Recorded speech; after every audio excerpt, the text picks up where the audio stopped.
All right. You goons hear me?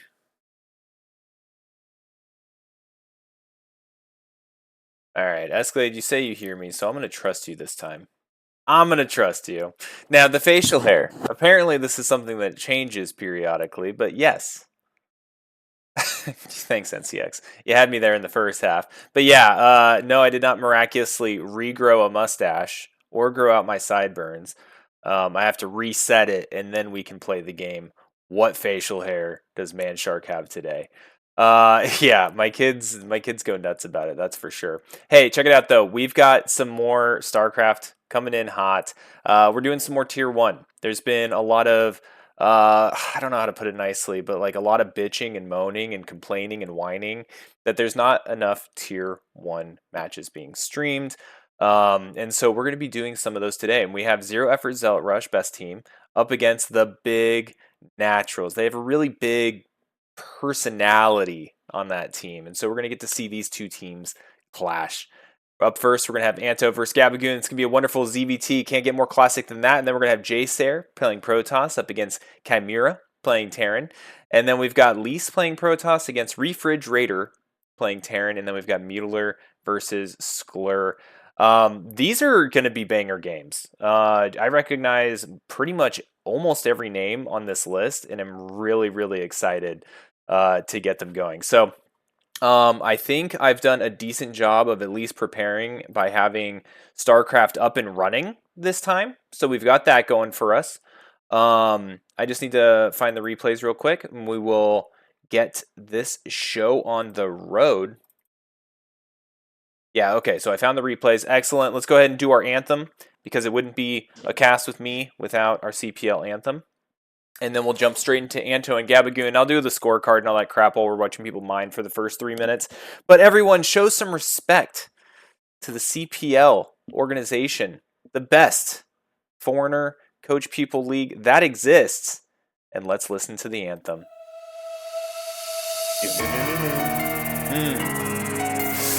Let it get that heart pounding. Winners rise and losers fall, reflexes sharp, minds and flaw. Gamers play this. Thanks, never Albert. ends.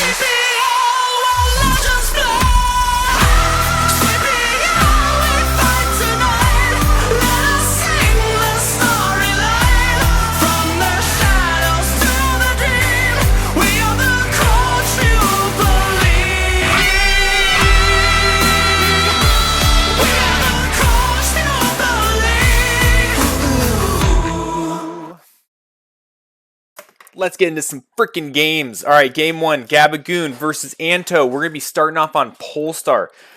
It's the best star that there is. Trust me, there's none like it. It's a beautiful star. People tell me all the time, they're like, man, your Polestar, it's enormous, it's huge, I love it. Now, of course, I got to fix the scorecard. So everyone sit here. Let's go ahead and watch Gabagoon mine for a few minutes while I get this scoreboard over the map all prettied up. So we got Anto. He's playing Zerg. Team Zezer for Zero Effort Zealot Rush. And then we've got Gabagoon playing Terran, the Honorable Race, playing for Big Naturals. What all people want more of in this world. We've got Polestar as the map. L12. Week 5, Tier 1. All right. Looking Gucci. All righty. Hopefully everyone... Oh, you guys can't hear the game either. Let me fix that. All right. Now everything should be awesome. Happy-go-lucky. Here we are on Polestar 4-player map. Not to be confused with those other maps. And we've got Gabagoon representing the big naturals up here in the top right as our red Terran. Thank you for playing in top versus bottom so we don't have to look at pink versus light blue gray. And then up here in the top left, our Zerg player representing the Zero Effort Zealot Rush is going to be Anto, starting off there with a nice little extractor trick. I remember the extractor trick, you know, I was like 12 years old or something, and I learned that, and I was like, man, I'm so good. I'm going to be like July Zerd with this extractor trick. Felt very good. And then I changed races to Terran, and I haven't been happy or had a good feeling moment ever since. God, I hate this game. It's so rough on the ego. Alright, we've got a drone heading down here to the bottom left. We've got an overlord going up here to the top right. We've got a barracks. We've got a refinery. We've got a refinery. Oh, interesting. We also have Gabagoon kind of walling off his main. Maybe see some mech play. Maybe see some double Wraith. Maybe see some Valkyrie rushes. We're going to have to wait to find out because we got six Lings coming right off the bat here from Anto, and they are speeding across the map. We'll see if they get hung up here on this SCV that's coming in. They might as well with that kind of pathing. Excellent. Scored an SCV, little speed bump, and they're on their way. Also, Zerg Hatchery going down here at the natural. So his drone is seen, it's not at the bottom left. The Overlord hasn't seen anything at this natural. The drone poking in here is getting confirmation, so the Lings are going to the right place. They're going to come up here and they're going to be like, wait, what? And it's all walled off. Information denied. Meanwhile, we do have a factory going down. Nice and on time at 16 supply. Gas still mining. Oh, baby. And I think that, now I've played Gabagoon Terran vs. Terran, and he has done things where he'll do, like, barracks double fact into starport. He likes getting wraiths out, at least in that matchup. We'll see what he goes for here. Double starport! Right off the rip! Dr. Dan, nice to see ya. First time chatter. Yeah, it's true. So I didn't give an overview of the team records, but this is going into week 5. At this point in time, the Big Naturals are 4-0 as a team, and the Zero Effort Zealot Rush are not 4-0. All right, this Vulture doing work here. NCX, you got to remember we're a week behind when we cast. We cast back in time.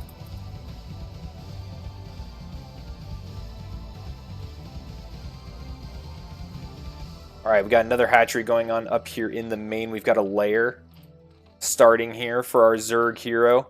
Vulture poking in, gonna look around. Now, he did take some hits from the Zerglings, so he can't try a run by. So even though the Zerglings died in a puddle of glory, they did exactly what they needed to do against this Vulture to at least prevent it from getting in and getting drone kills. Now, there is a buddy coming up here. Not quite a boy band, but a pair of Vultures. We're going straight into Hydras. So likely to see some lurker play up against this mech build, but maybe not the right tech choice. If he's thinking it's going to be like a Goliath build, the lurkers would be good. But facing up against these wraiths, yeah, the Hydralisk will be good. But he's going to have to get Spire up at some point. All right, here come the Wraiths now. This is going to be so annoying for our Zerg player, immediately having to pull his drones down to the natural. And it's not like there's anything down here that can defend against these Wraiths either. And if anything, they're closer to these Vultures.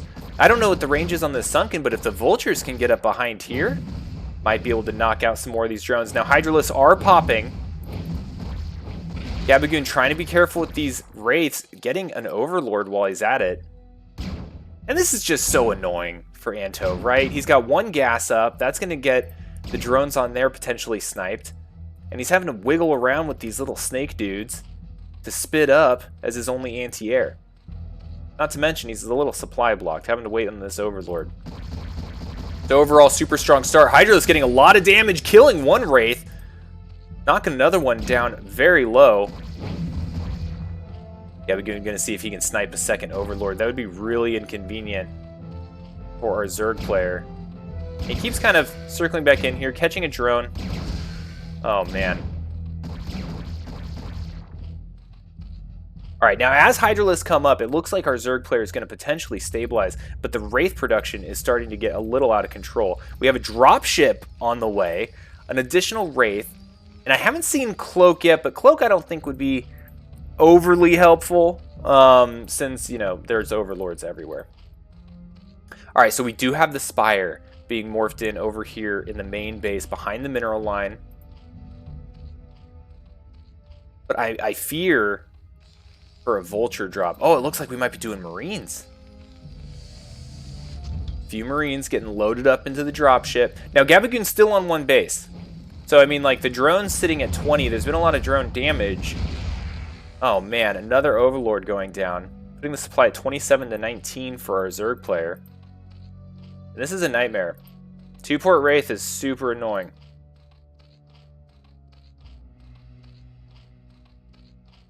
Getting a Overlord dropship. Transporting Overlord being researched. Very cool. We're getting stim, getting some medics, getting a science facility somewhere. There it is. And it did look like Gabagoon took the time and a bunch of SCVs to repair up all of his Wraiths. So they're out on the map again. We've got 5 of them flying around, awaiting launch orders. Which, by the way, I didn't realize what in the hell the Wraith was saying when you'd click on it, or when it was made, for pretty much until like a couple months ago, where I was like, I'm gonna have to figure this out. I googled it, and it says Wraith awaiting launch orders. Awaiting launch orders. I used to think he was saying like Wraith in the long drawers. I was like, what is that? What does that even mean? All right, we have some Mutalisks here along with the Hydralisks. Gonna keep these Wraiths at bay. We have a creep colony here. It does go into being a sunken. Okay, so now we have Mutalisks out on the field. Gonna be able to pick off this Vulture chasing these Wraiths back home. Now it looks like with good micro, Gabagoon's gonna be able to do some pretty good damage here with these Wraiths. Dropship taking the long way around. Oh my gosh, we'll have to see how devastating that is. Now there's plenty of Hydralisks at home. If he tries to dive too deep into the natural base, could see the dropship getting sniped. Wraith production just non-stop. How many are we at? At 7 Wraiths right now? So this is the part that we're all waiting for, the dropship play. Curious to see how Gabagoon uses it. Oh, but is it going to get seen? Oh, Anto's all over it! Trying to drop these Marines as fast as he can. The Mutalist able to just take this bio out one at a time, saving the juiciest dropship for last, and that entire drop just gets knocked out. Great defense there by Anto. Oh, but here come the Wraiths! Meanwhile, the Wraiths up here just killing all of the drones. Looks like he was about to snipe that Overlord as well, but decided to try to start retreating. Still no cloak, I don't think, for these either. Oh, down to 4. Down to 1, and the Mutalisks are going to clean up the Wraith attack. So the Wraiths are killed. These medics are saying, hey, what's up, what's up? Still on one base for Gabagoon. Now we do have tanks out on the field, getting a few turrets, since air superiority has been lost. And it does look like we're doing a little bit of a transition into bio. Getting more barracks up, getting the upgrades required.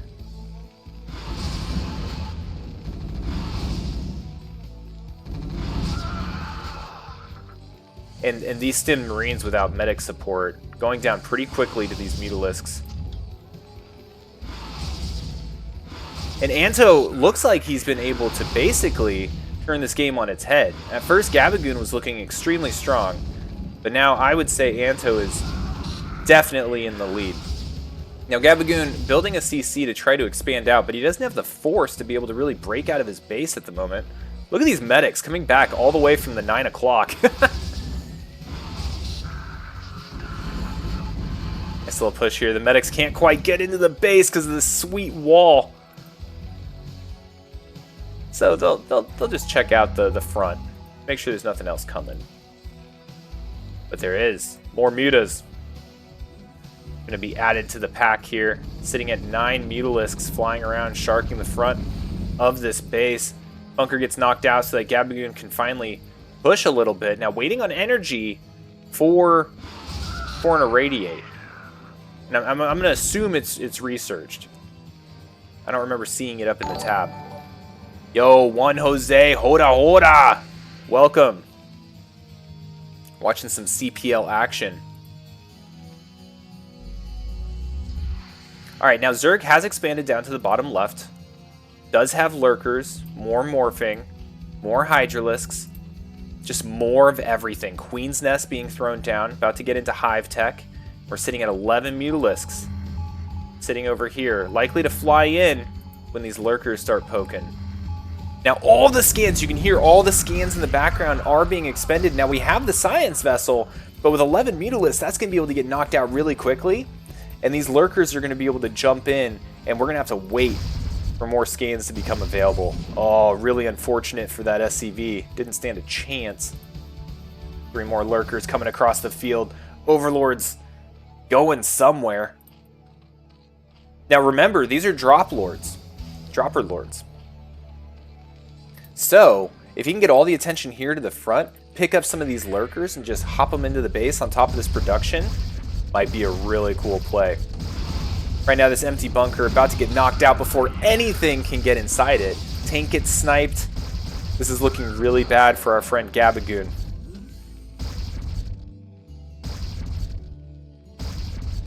I'm trying to think of the way out here.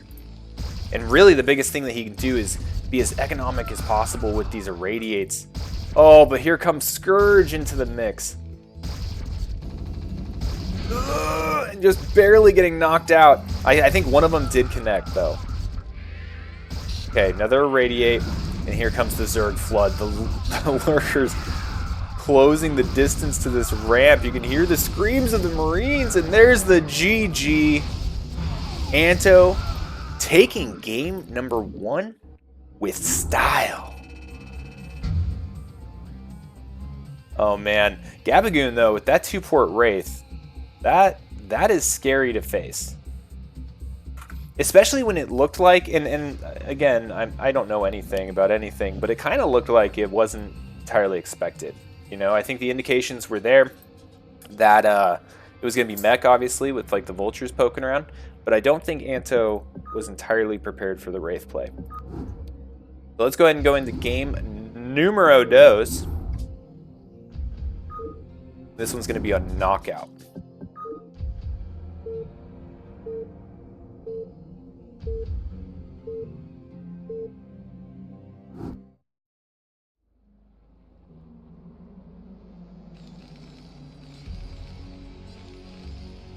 Alrighty. Up here in the top left, up knockout. Representing the big naturals. Got Gabagoon, our red Terran. Down here in the bottom left, our blue Zerg. Anto, representing the zero effort Zealot Rush. Thanks for watching, everybody. I'm excited for these games. And if they continue along the theme of game 1, oh man, we're set for some bangers. Set for some bangers. Also, shameless plug, trying to raise money on this Twitch channel. All the money goes straight towards StarCraft Underground tournaments. We're currently in the $20 range. Once we hit 50, we will have an open prize pool for an open tournament over in StarCraft Underground. And if you're not aware of what StarCraft Underground is, you should join it. It's for all levels. It's a lot of fun. A lot of the same names that you see in here doing well over there. It's a good time. That's right, Esk. I have no standards. StarCraft Underground. It's a tournament series that I run. I think if you do ! Discord, the Discord should pop up. It's got an internal ladder system, brackets. The two biggest things, the problem that it solves is that there's always a bracket to sign up for, and whenever you have a match, you have a week to accomplish it. A lot of tournament series and everything out there, you have to wait for a specific time to play. And that doesn't always work, right? I'm a father. I was trying to join these tournaments specifically for like StarCraft 2, and I couldn't sit down for 3 hours in the middle of a Saturday afternoon. So I needed something a little bit more flexible. So check it out. If it's for you, play. If it's not, leave. But meanwhile, here in this game, we've got Zerg expanding. We've got gas going down. We've got a spawning pool. We're having a wall trying to get formed here at the front for Gabagoon. And both players are aware of where their opponent is at this point.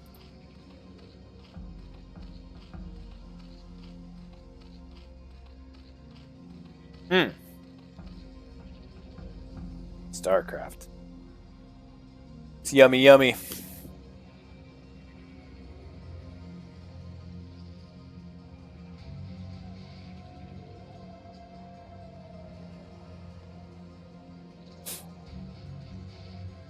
Alright, does look like Gabagoon's going to potentially be expanding here. Looking a little bit more of a standard bio opening. Gasless expands. Likely... We'll see if he goes into a second barracks and then academy. Or if he tries to tech up a little bit earlier. Do academy, engineering bay first. Start getting +1 and stim on the way.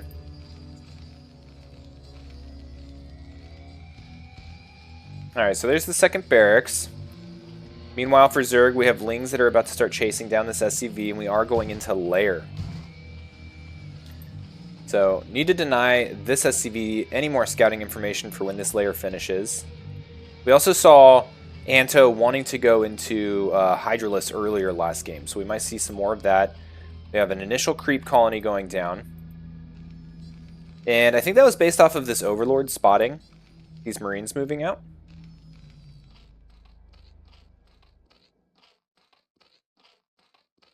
Four Lings, about to be 6. Speed on the way. This Overlord just going for a joyride. And this SCV is still around. So he's going to see the layer pop up. And we'll see if this encourages Anto to put his tech down here at the natural and run up the ramp and kill this SCV. It looks like he's content with just sending a single Ling after this SCV, throwing the Spire down behind the mineral line, so going into Mutaplay. These Lings aren't going to be able to get much done. There's a bunch of Marines here. We have the Academy being built. Almost finishing. Could see a couple medics, maybe some scanners get thrown down. Yep, 2 medics in the queue. Stim on the way. It looks like we're about to enter a very standard kind of TVZ match.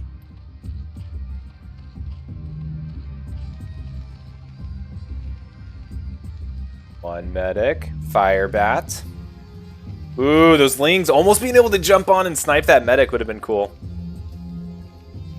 This is going to inspire the move out. 8 Marines, 2 medics. Chasing down Lings.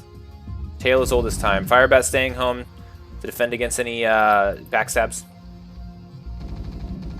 Uh-oh. Marine's a little out of position. One goes down for free there. And now we're just buying time for these Mutalisks to pop out. We have 4 queued up.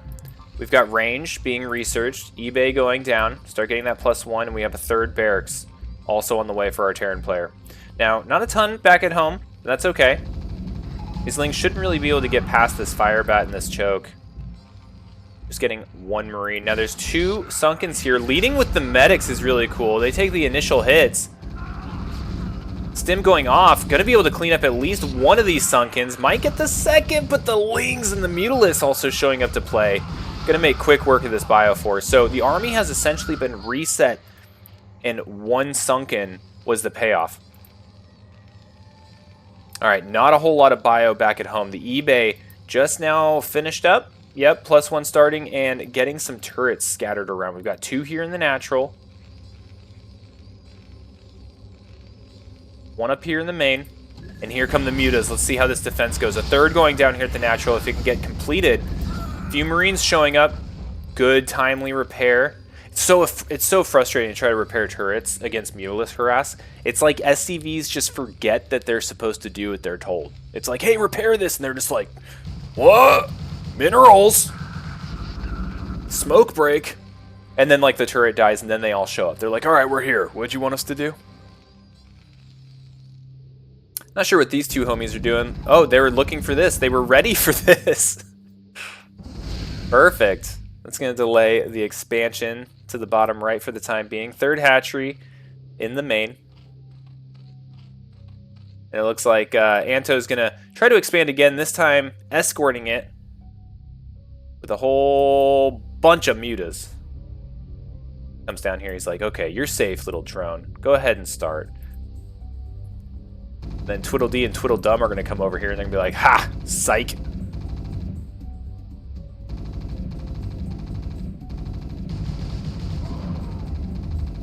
Alright, so the Lings are going to clean up these two little annoying Terran units. And we'll get this third down here at the 6 o'clock for Zerg. Now, more turrets in the base. Bio, been reconstituted. Oh, looks like we're having a little bit of a poke here. Not going to get much done with these 4 at the moment. Okay, so we're at 4 barracks, 2 starport, 1 factory. Ooh, Anto finding a little bit of a point of weakness. Only 2 turrets up here. Bio out of position. Gonna come up here and going to be able to potentially scout this starport.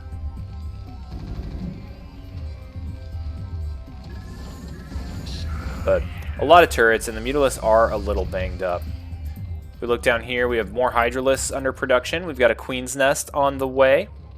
Time to bring the royalty into the fight. Or at least just use it to get up into hive tech.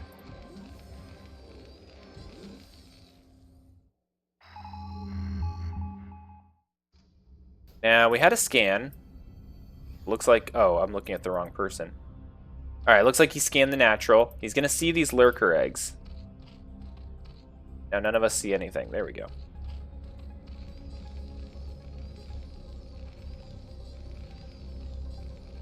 It's like Gabagoon getting ready for a second push here. Alright, starting to move out. Looks like he's got about 2 control groups. Not quite close enough to get a free overlord, but gonna push it back a little bit. It's gonna inspire a response. We have some lurkers looking to get out on the map, intercept this bioforce. Are we gonna see some hold position lurkers? A big old ambush, Rooney? Oh, baby, we might. We might. Might not. Looks like they're just going to go up here, sneak up onto the high ground. Look at the route that he's taking to get up here. He's preparing for a backstab. He's waiting for this bio to move out. Now he's going to be able to take this high ground. The surprise factor is gone. But this is a tough spot to crack for Gabagoon. All right, 4 lurkers up here on the high ground. 6 o'clock, starting to at least mine some gas. Mutas, more lurkers, hydras, all the goodies. Getting carapace. Now up here on the Terran side, continuing to build up the bioforce. Starting to include some tanks, science vessels, irradiate being researched. And Anto's doing a good job of just trying to bleed units out where he can.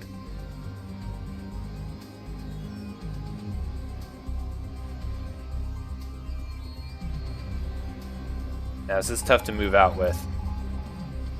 Here we go. Got the science vessels. Now they don't have the energy yet, but they are going to have the vision of the lurkers. Now this is going to force some of these Mutalisks to come down into the bio. The lurkers are forced to uproot and take off. And this might be the opportunity. We'll see if Gabagoon decides to try to expand, or if he's going to try to move across the map, maybe deny the third, or just hit straight into the natural with this force. But I feel like he's going to do something. Drop ships. There we go. Alright, looks like he wants to fill it up with Marines. He is moving out across the map, leading with the science vessels. Now, do we have any Scourge in place yet? We don't. But we are up at Hive Tech. We are getting cracklings. Overlord gonna get popped right there on the way. Now, looks like a little bit of a backstab being set up here.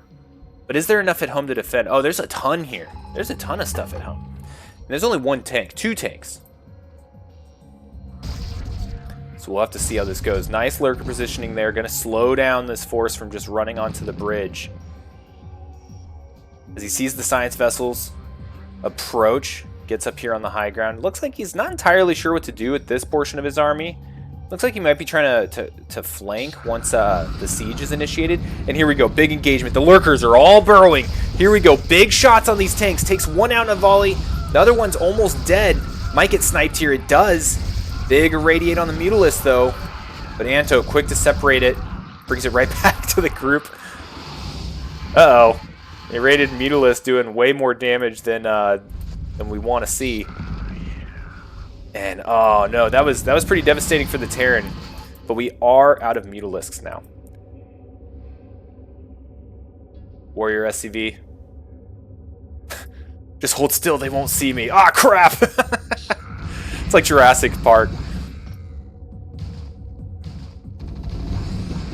Alright. A little bit more bio. This is not enough to do really much of anything against the force that Anto has outside of his natural.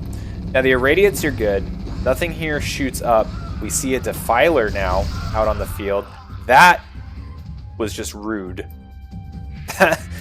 Complete surround by lurkers. Just... Okay. Let's take a look. I want to take a look-see. We got double engineering bay, 3rd CC, more science vessels being pumped out. We are at, what, 5? 5 barracks? Look at all these bunkers. Holy dang, that's anti-lurker right there. And then for our Zerg player, we do have a Nidus, which means that we have a connection here to the 3rd. Macro hatch, a couple stacked lurkers. A 4th base coming up here for our Zerg hero. But here come the drops. Now, I love the drop idea. Getting the attention away from Gabagoon's base, allowing him to potentially set up this expansion of his own. And this is just going to snipe this. I don't think... I mean, there's no Nidus here, right? There's nothing in the air. This base is just dead. Kind of surprised he's even trying to run back. He might be just trying to get the bio. I like what Gabagoon's doing with his dropships. He's kind of splitting them. He's going to get a scout here. He's going to connect it back with his army, potentially pick up more. And he's got a few Marines in this dropship. Whoops. He's going to be able to use and maybe get a kill or two. Like, look at this guy. You just hold position these two, and they'll be super annoying for way longer than they have any right to be. Now, this base has been knocked down. The lurkers come up and eliminate the bioforce down in the bottom right.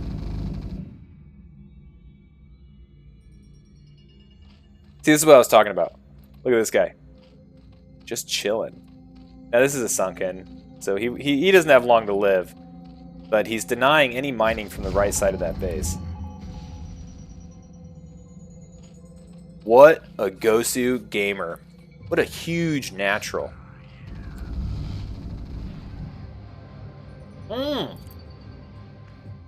Holy plague, Batman.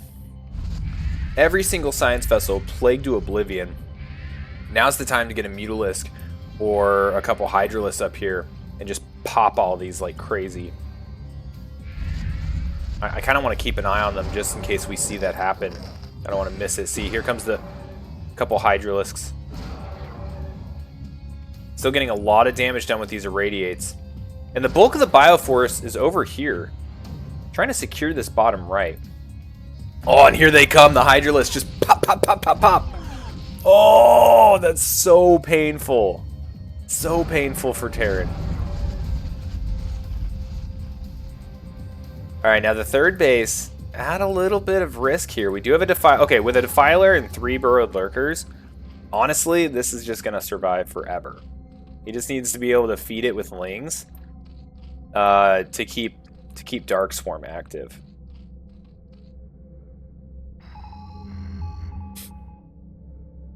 Couple science vessels bebopping around.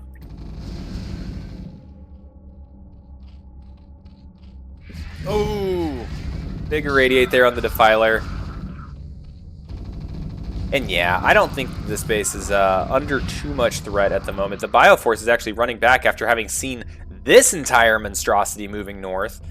Nice little backstab here from the Lings. A few lurkers caught out of position. That doesn't feel good for our Zerg player.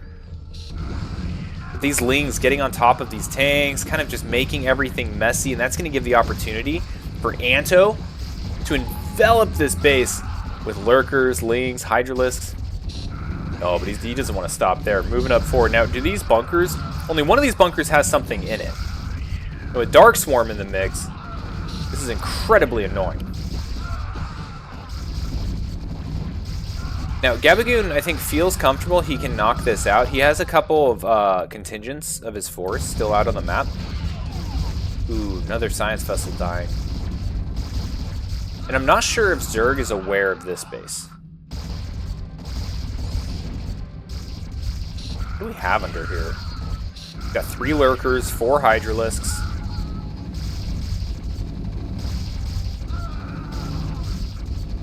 Okay, no additional defiler though, so now things are going to start being able to get knocked out. He needs to get rid of this turret. Good scan, but once this turret's down, these lurkers are pretty safe. But it looks like we're just overwhelming the Terran player right now. Firebat in a bunker does work. Okay. Anto's going to pull back a little bit. He's going to come back up here to the triangle third. He's going to deny this for the time being. And overall, Anto is sitting in a really good position. He's got 4 bases up. He's at that point that all Zergs look to get at. And that's Ultra Tech and the economy, to where you don't need to make drones or any buildings or anything ever again. You just make units and a move.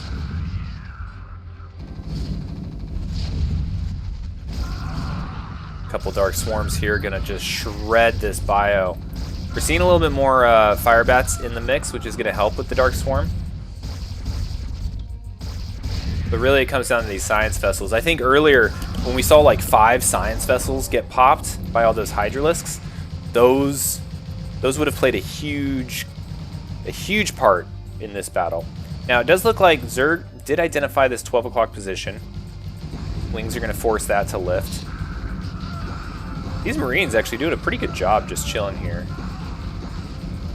The Cracklings, man, so efficient for their cost. Oh no, these tanks are going to be caught out by themselves. These Lings are going to just shred through them really quick unless these Marines can take care of them.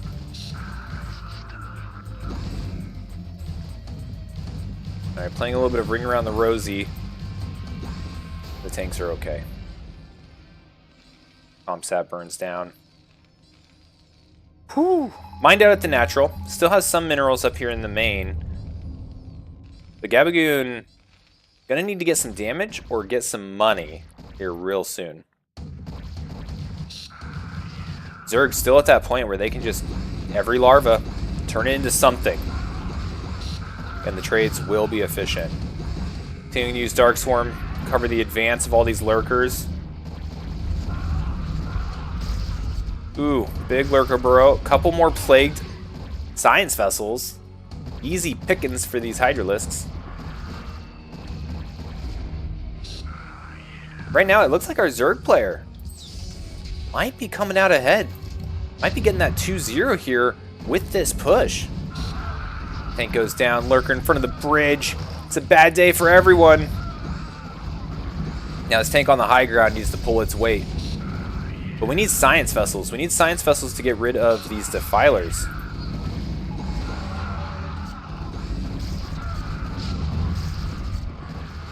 Okay, big engagement. All that's left underneath this Dark Swarm is a Defiler and that's pretty much it. Okay, getting some energy up here on these Science Vessels. Going to need to keep irradiating these lurkers, but the streams of blue just keep coming up, and you can see Zerg went ahead, keep expanding, doing just that. Now we do have a nice little drop here, but we have 5 lurkers ready to pounce. Not to mention a Nidus network has been established here.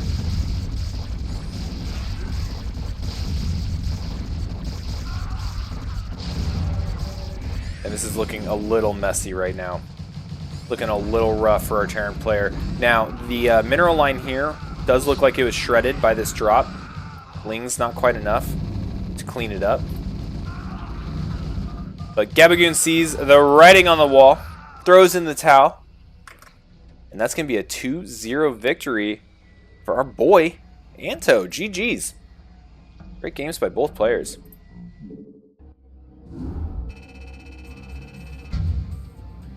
Alright, so that's going to open up the day with a 2-0 victory for the Zero Effort Zealot Rush, the best team in the league unless you look at score. And if we go into the next game, we are going to be seeing a PVT. It's going to be JJ Sayre versus Chimera.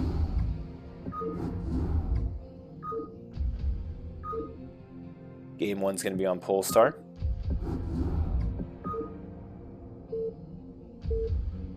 Let's get it.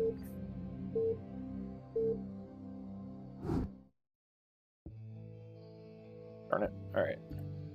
So, player A is going to be JJ Sayer. Protoss. Here wins. Versus Chimera.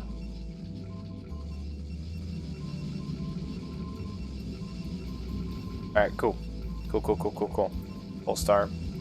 Excellent. Alright, let's get into the game. Up here on this 4-player map, Polestar.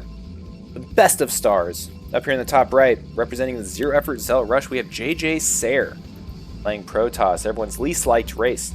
Down here in the bottom left, we have our Red Terran, everyone's favorite race, being represented by Depot Jailer, who I am assuming is Chimera. Please let me know if that's incorrect. We have had missubmitted replays before, but it's still a TVP, so we'll just roll with it. Yeah, exactly, staged. Okay, it is K1. Excellent. K1 Mira. One Mira.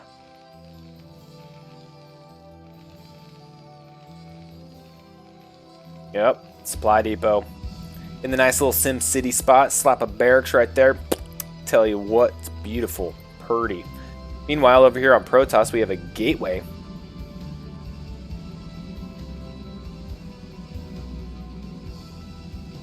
He's Michelle Kwan.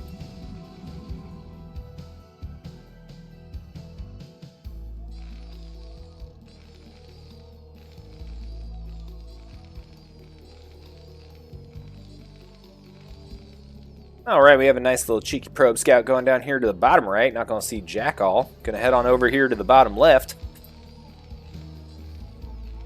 We'll eventually identify where our Terran hero has spawned. Looks like probe and SCV might be high-fiving here. High five. And it does look like we're going into 2-gate. Beautiful. Everyone loves playing against 2-gate. We got the Protoss coming up here. Checking things out. Sees that the Marine is starting to be made. Also seeing the gas is still going. And not yet seeing a factory. Factory gonna get started right meow. And it does look like he's at least showing that he's taking dudes off of gas. It's not uncommon if you're being scouted to pretend like you're gonna take off gas and then put them right back on if you want to continue forward with like a 2-gate plan. But it looks like he might legitimately be trying to expand. Alright, so probe is chilling here. It's going to meet up with the Zealot. Definitely annoying to attack with both the Zealot and the probe. Alright, Zealot's moving forward. Now, if Chimera is not ready for this, the Zealot can definitely get a jump on these Marines. Okay, they're going to try to use this Sim City up here. 3 Marines out now. With proper micro, should be good to go. 1 Marine goes down, a second goes down. Ah, that's where you're like, dang it. Why don't you just go where I click you, you stupid Marine? Alright, Zealot gets stuck there. Luckily, JJ Sayer all over it. And that Zealot dies. Now the probe. Taking Marine shots to the face. Phrasing? And now the Zealots are up here. Another Marine dies. Now we got 2 Zealots. We got, more importantly, a Zealot on each side of this barracks. That makes using the SimCity extremely difficult, but we do have a Vulture. So, on paper, in theory, Chimera should be safe now, forever. But we all know how smart Vultures are. They're fast, but boy are they stupid. You know, as far as like, you see what I mean? See? Like that shouldn't happen, but Vultures are dumb. Alright. Marine barely surviving. Might be able to take out this Zealot before it can take out another SCV. We've got the Vulture. Pedal to the metal, Vulture guy. Does take out the Zealot. We are safe for the time being, but it did force a bunker up here at the top of the ramp of the main. Which whenever I do it, people always laugh at me. They're like, you did it wrong, man shark. I'm like, ah, man, right. Alright, Vulture heading across the map. This is important to note because it might be able to get up here onto the high ground, but with 2 Dragoons sitting back seems incredibly unlikely. Now, JJ Sayer is expanding. Gets that Nexus down. And now these Dragoons are going to probably just park here wait for range to get completed. They can't see the bunker up here. It's pretty tough for them to actually attack into there. But they'll be able to deny this expansion from going down. Now it looks like the CC is going to be built up on the high ground so that when Chimera can break, eventually lift off and park there. Now we are still going into mine research as opposed to transitioning to a tank plan to get these Dragoons out of the way. And I think that's fine.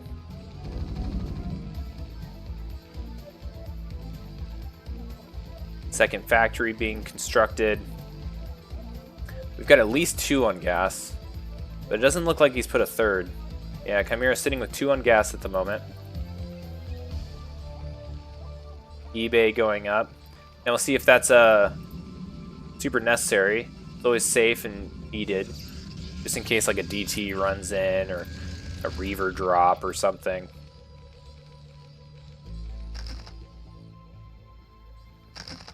I missed it. Why'd these goons run away? Oh, I think they ran away after the tank engagement, right? Okay, so the Dragoons spreading out across the map.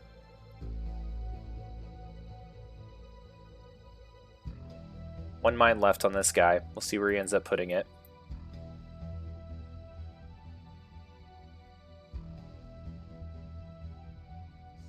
It looks like he'll probably just run into some goons and die. Boom. Dead.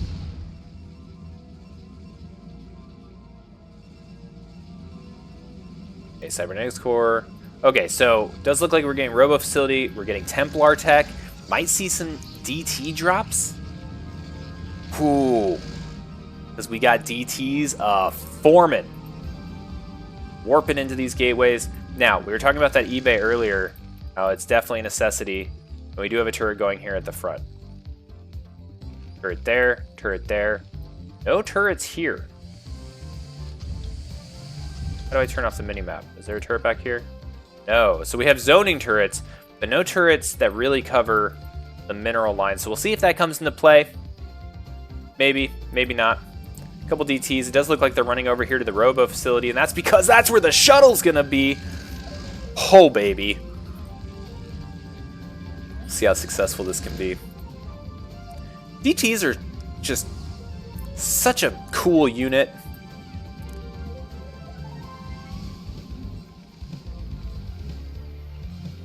Okay, the DTs aren't going to be able to get jack all done here at the natural.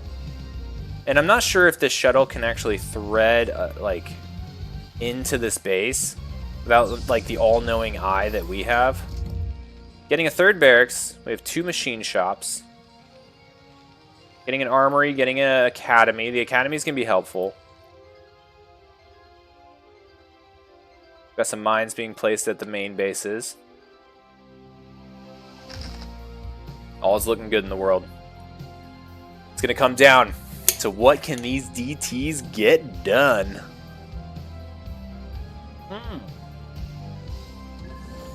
Here he comes. Here he comes. And he drops them. They're out. Oh, the terror is dead. Here we go. Into the mineral line. He's got 1 SCV, 2 SCV. Almost a supply depot. All right, now the turret over here is going to get this guy schwacked. Yep, whoops. Up. Yep, dead. There we go. Always got to kill the SCVs that are building turrets. So, getting another SCV, getting another one. All this mining that has been redirected down here to the bottom right. DT tries to run into the front door over here. Unsuccessful. There's the scan, and here's the firing line of tanks to put that drop to rest. Super annoying, though. So good job on Chimera for that defense. I think that could have been a lot worse. He's going to redistribute his SCVs and be good to go. Get some more turrets back up and running. Try to prevent a drop like that from happening again. Now, meanwhile, we have observers on the field. Mines, no longer scary. There haven't been a lot of mines placed anyway. A lot of the mines that Chimera has been placing have been primarily at potential expansion locations. And, you know, potential drop routes. We have a third base going down for our Protoss player. A forge is being slapped there as part of the wall. And we're sitting at 4 gates. 5 gates. And a Stargate. Ooh, baby. Carriers or arbiters, ladies and gentlemen? What's it going to be? Fill out your bingo card. Bing Anderson. Third base going down for our Terran player. Now, Protoss doesn't have any visibility of this. A lot of times, by the time this is getting thrown down, we have observers parked everywhere. So there's the observer now. Gonna run away from this missile turret, hopefully, maybe. But should be able to see. No, not quite seeing up here that there's any activity. So I don't think JGC is aware that this is a thing. Oh, just barely killed that mine. Okay, but the Dragoons are starting to pool up here. All right, here we go. So now the observer's in here. Does identify there's a third base for the Terran. I expect that this will trigger some aggression from our Protoss player. We've got Storm out on the field, or almost done researching. We've got a DT in the mix, sitting at 0 upgrades across the board, and it does look like we're getting tech for an Arbiter Tribunal. Looking good. Meanwhile, for upgrades for our Terran player, +1 almost complete. And it does look like we're getting up into 5 factories.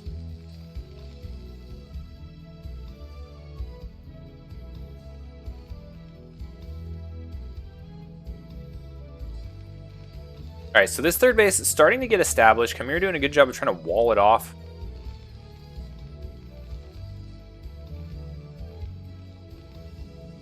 Ugh, and now both people are chilling.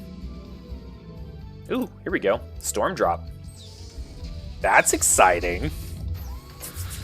Let's see what happens. Now there's still 2 turrets here, but he just needs to get the payload off. Oh my gosh. Are you gonna cast it? There's a storm right on top of his face. Ooh, and he storms the SCVs going up the ramp. So I don't think he killed a ton, but man, are they weak.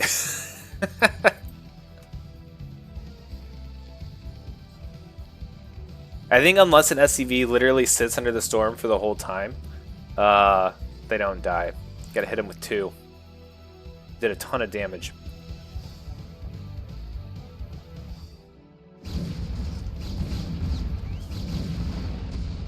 Okay, a couple vultures. Oh, no, no, no. Okay, good.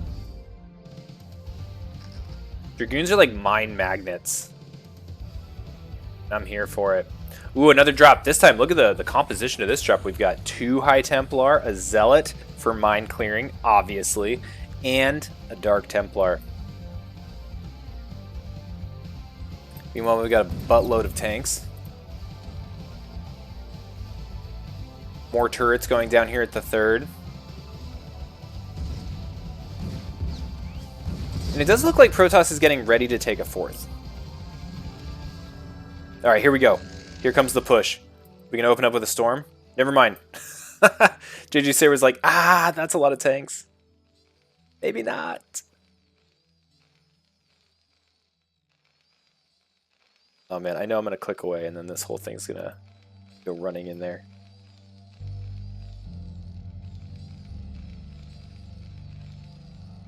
Mines everywhere, preparing for the recall from Arbiters. Or just more drops. We've been seeing plenty of drops happen. Getting up to 6 factories. Oh, we have an attack! And here we go, the Arbiter showed up. That was the trigger for the attack. A lot of these tanks just being shredded. Oh my gosh. Where's the Storm gonna go? Storm plops right down on top of those 2 tanks. The frontal assault here doing massive amounts of damage. These Zealots gonna be able to run straight up here into the 4th base. And now all of these SCVs are gonna have to come through this ramp. And this is where the Protoss army is. So many SCVs being knocked out right now. The CC being forced to lift off and move. Chimera trying to siege up in front of his bunker. Trying to hold this little choke. Now, I don't think we've used any energy on this Arbiter as of yet either, so a recall potential still exists. Goon juice everywhere. 3rd base, wiped clean. Some of these SCVs trying to come back too. They all ran as a result of the CC being lifted. So, you know, smart SCVs. They got to get back to work. They got to go back to their mineral patch. Okay, Chimera gonna fight for this piece of terrain. Gotta reestablish that third. Now the CC survived, right? So he just needs to retake it, get Protoss the heck out of there, resecure it, and get set up. But that was still a pretty big setback. Meanwhile, Protoss is at the stage in the game where they're exceptionally annoying. So recall wasn't researched back in that previous engagement, but it is now. I'm not sure if stasis has been researched. We might see it now if it is.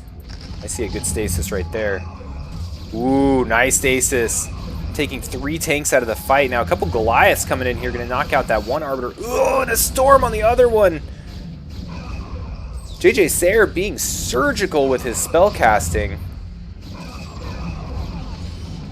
Science Vessel goes down. Dragoons starting to push the front here. Still have a long time till these tanks thaw out. Yo, Sea Turtle, what's up? Welcome to the channel.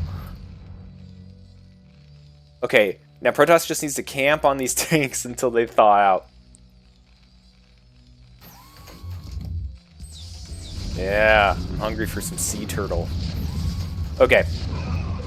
Now it looks like Terran might be able to try to push this back. The tanks did just thaw out, but there's a whole bunch of Zealots already on top of them. This might be a little close. I don't know. The Zealots are definitely pulling their weight, but I think that Terran has enough to push back this attack. Now Chimera is starting to mine up the front here, try to slow down any additional advances. Big connection there. Ooh, another one taking out a High Templar.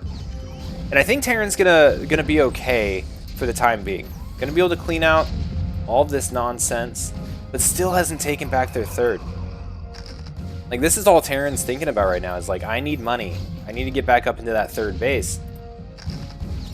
Meanwhile, Protoss, establishing bases all over the place, like they do, and just pumping out units. We've got carriers, ladies and gentlemen. We've got 2 Stargates going into carriers.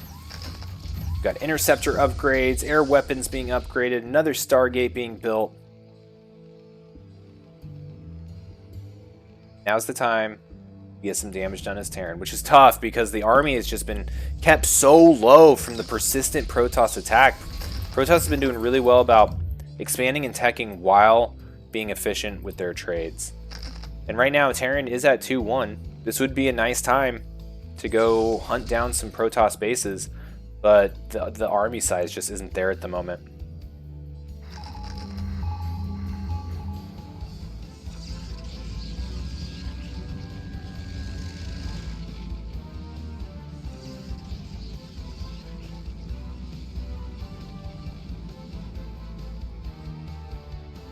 Okay, so this time, K1 Chimera, really trying to mine up the map a little bit more. I think realized that last time that was a little bit lacking when the frontal assault came in.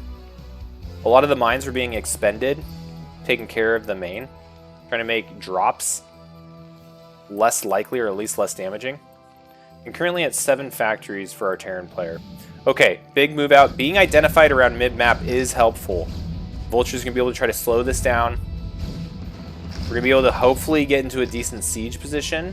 Oh man, we just don't have tanks. Where are they? We got 4 up here, 3 down at the natural.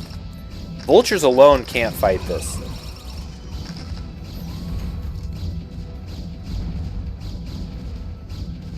But the mines have done, they've at least bought a lot of time.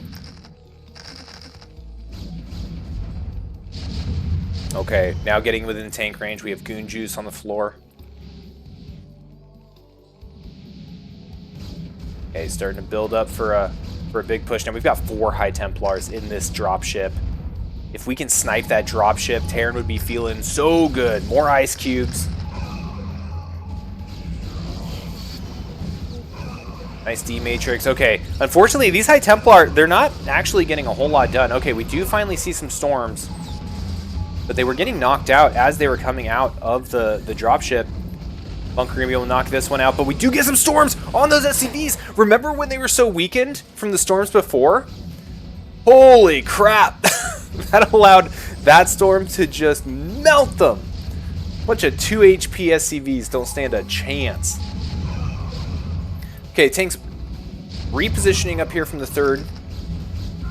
Gonna give Chimera the extra oomph that he needs to get this Protoss army out of his face. But again, Protoss not necessarily killing, but doing a really good job of keeping the army low. Right? Coming in, killing a few tanks here and there. Coming in, clearing all the mines here and there. Meanwhile, let's go take another couple bases. Very tough to come back from, especially when there's 6 carriers on the map. Oh, man. So gross.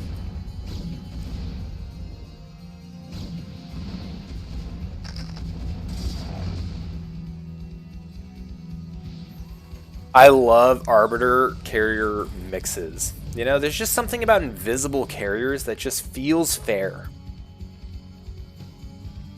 Can you recall carriers? I think you can.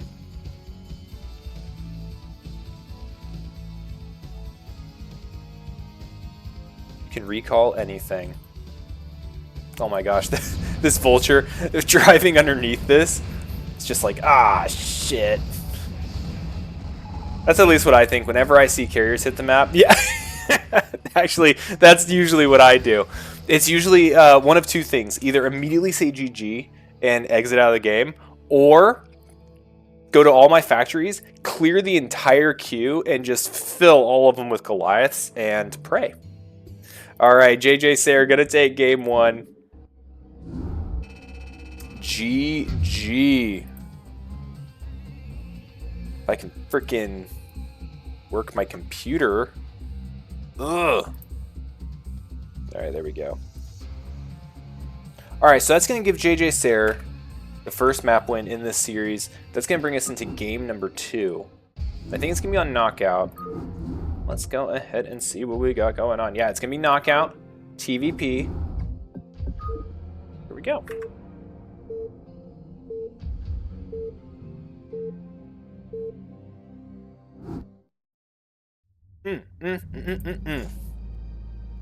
Four-player map Knockout, up in the top left, representing the big naturals, the biggest personality, the biggest everything. Depot Jailer, also known as Chimera in our community of StarCrafters. Down here in the bottom left, we've got JJ Sayer, one of the several JJs that exist in CPL, but I think the strongest. JJ Sayer is our blue Protoss representing the zero-effort Zealot Rush. A team that truly puts forth zero effort. Yo, Sewer Badger. What's up, my man?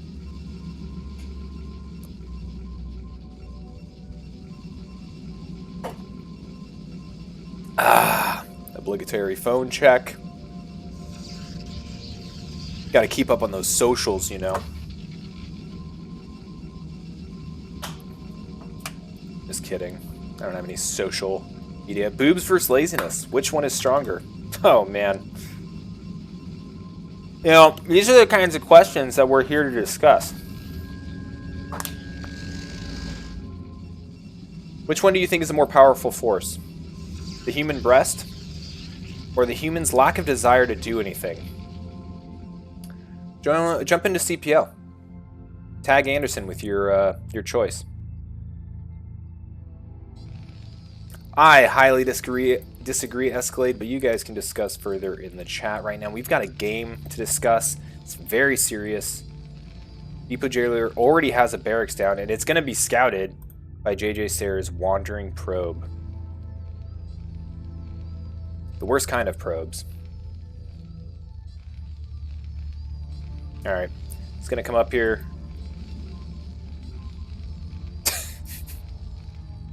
Thanks, NCX. Thanks, buddy. Alright.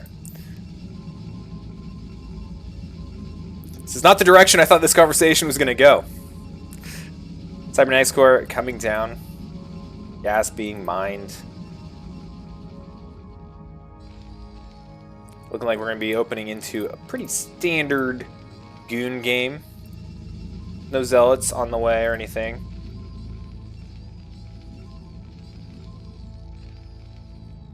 Trying to think. Was last game the 2-gate? Yeah, last game was the 2-gate. And the Zealots came in, did a bunch of damage, Yeah. This game we're going to be seeing things unfold a little bit differently. We've got our factory down for Chimera. And looks like we are going to be expanding. So likely what we'll see the expansion, we'll see a bunker, we'll see the goons come up and just take shots to the bunker's face, as goons do. Then we will see where it goes from there. We have 1 Marine, 2, 3. We've got 3 Marines that we'll have available to the Terran player. And here comes the probe scout coming back in. Thanks, Escalade. Thanks.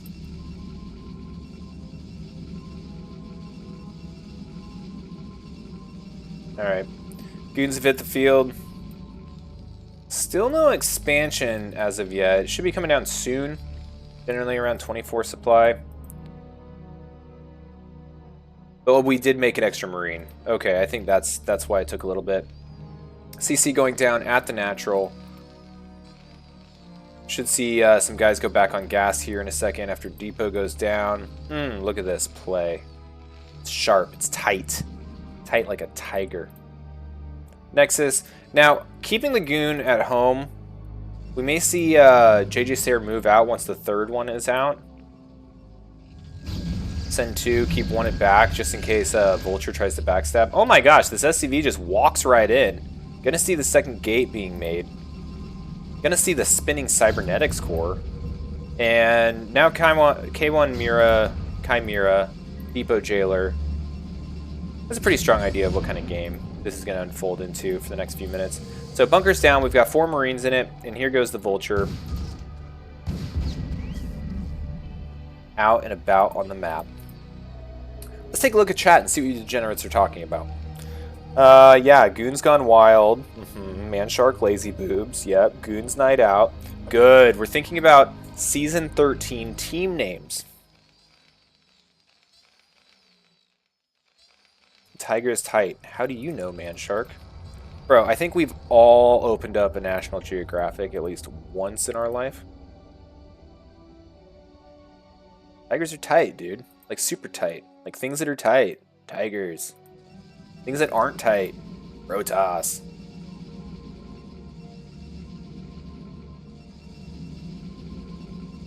Alright, we got a robo facility. Now, JJ's there, not afraid to drop a DT right in your mineral line. But I don't think that that's going to be the route that we're going this game. What I want to see is I want to see Reavers. Oh! Your goon clears that mine with its face. Okay, clears the other one safely. Good micro there from our JJ Sayer. Azizi, you don't like this map? I actually like this map. I was having a discussion earlier today. I was saying how Neo Sylphid is a map that can go jump off a bridge. Not a fan of that map. No, sir. This stream is all about Protoss love. There are lots of aspects of Protoss that I love. I love Reavers. I think they're actually a really cool unit. Yeah. And you know what? I know plenty of Protoss players that are pretty cool. Don't let Escalade taint your opinion of how cool Protoss players can be. We've got people like JJ Sayer, you know. Alright, we've got Gateway Explosion going on. Mini Explosion. 2 gateways. But we are getting a 3rd here for our Protoss. And you know what? I don't think our Terran player is in a position to really take advantage of this timing that may exist. Getting Siege just now. Working on getting some missile turrets. 1 up here in the main. 1 at the ramp. 1 at the natural. So the robo facility is pumping out observers at the time being. Getting our first shuttle now. And there's the support bay! We're gonna get some Reavers. Metal Slug time. Now that's a game I haven't thought about in a while, is Metal Slug. I'm a big fan of like older games. You know, Brood War. And I feel like Metal Slug's like always advertised on GOG, which is a great website for getting retro games. Alright, getting our third factory. Now, the Observer did something pretty cool there. It not only parked itself on top of the production, but it also discovered that you could just fly right in. So, let's see how this shuttle behaves once this Reaver is done. And if JJ Sarah can just get a Reaver straight into the main base. Gosh dang it, Escalade. Alright, Starport. Being thrown down. Is this +1? It's gotta be +1. Yeah, +1. Almost complete here for our Terran. Ooh, I like that. Hungry, hungry caterpillar. They're like the reverse, though. They're like puking caterpillars. Here comes the Metal Slug. Both players being kind of a little bit more passive this game. Last game, the action kicked off right from the beginning. These stupid minerals. Am I right? Oh, this actually looks like it might be intentional. Nope.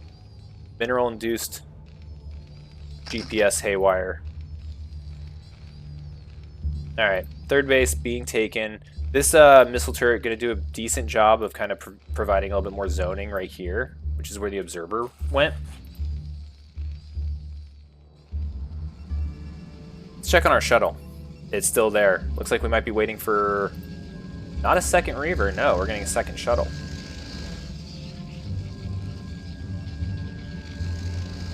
Okay. Observer speed being upgraded. +2 on the way. Skipping armor. So the starport... where's the science facility? You used to get the science facility and go straight into +2 weapons. Observer barely makes it out there alive, and we're going up to 5 factories. Okay, we've got some excitement now. Scarab hits the leading goon. These guys getting dangerously close. We've got a little bit of a push. Now the Terran's done a good job of securing this high ground and the bridge location. So this looks like it might actually be a pretty tough position to break into for Protoss. Empty shuttle. Shuttle with a Reaver, man.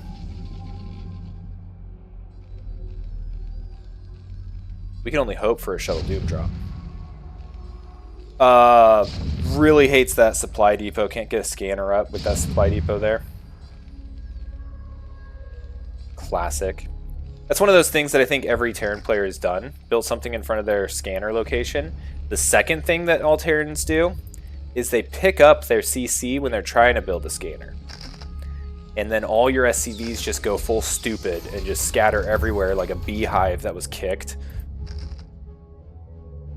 Terran problems. Alright, getting some Zealots here in the mix. We do have some Zealot bombs, which will be pretty effective on this position, actually. There's one turret there, but you can definitely get the bombs off. And then a Reaver for some long-range scarabing, which is what we're all here for. I don't know about this push, though. I don't think this is actually going to go well for our Protoss friend. And you can see, oh, okay, here's the Zealot bombs. Getting on top of some of these tanks. Looks like the high ground getting taken here. The Reaver right in the middle of everything. Might have gotten one scarab off. And these Zealots. The Zealots are truly the hero of this show. Dragging mines, forcing siege tanks to shoot each other. This went way too well for Protoss. Way too well. Holy crap. That was a beautiful engagement executed by JJ Sayre. Did not see that working as well as it did. I didn't even see that mine explode. That was weird. Another shuttle coming in, a little late to the party. It's able to drop one Zealot before it blows up. And that's going to force the lift on this third. Wow, another turret goes down. Vultures coming up here, but they're kind of trickling out into this fight.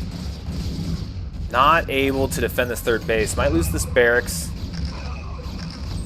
Yeah, so Chimera adjusting his defense to focus on this engagement area, as he has effectively lost his third base. Wow, big ouchies there for our Terran. Protoss continuing to macro up. What do we got going on at home? We got Storm being researched, +1 melee weapons, almost completed. Getting an Arbiter Tribunal, so we can start being extra annoying with Arbiters. Things are looking pretty good for our Protoss friend. Okay, now some of these goons are pretty jacked up though. Like one siege tank shot might knock out both of these. Okay, healthy number of tanks and vultures should be able to scoot this away. And now Chimera's in that position where he needs to try to fight back for this third base. He did save the CC, right? Yeah, okay, there it is. But he already had such a strong defense, and reconstituting all those tanks is going to take several minutes. Meanwhile, huge gateway forces pumping out 9 gateways from our Protoss player. And Protoss now securing a 4th. What am I seeing in the chat right now?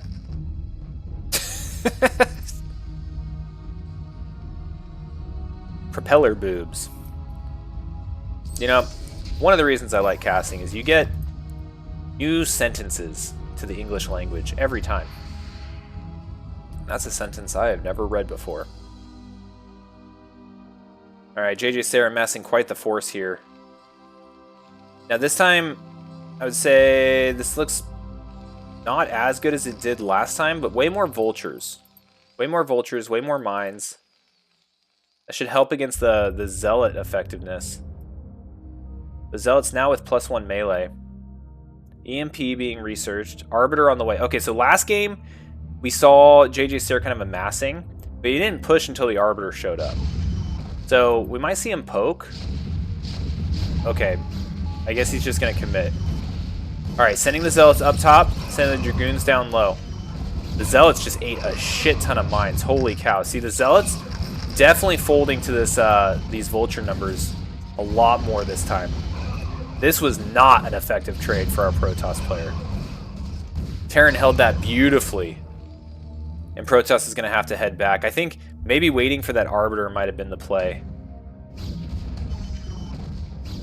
A couple tanks caught out of position. Looks like one will get sniped.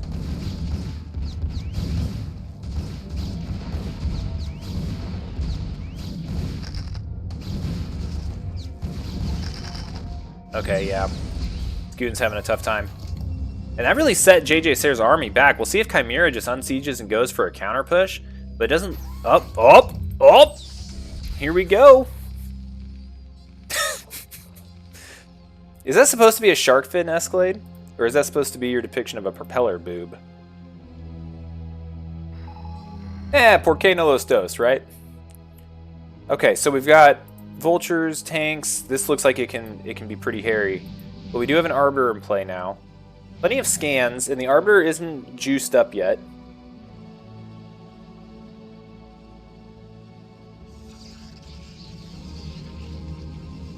Forge. Okay, 4th base going on up here.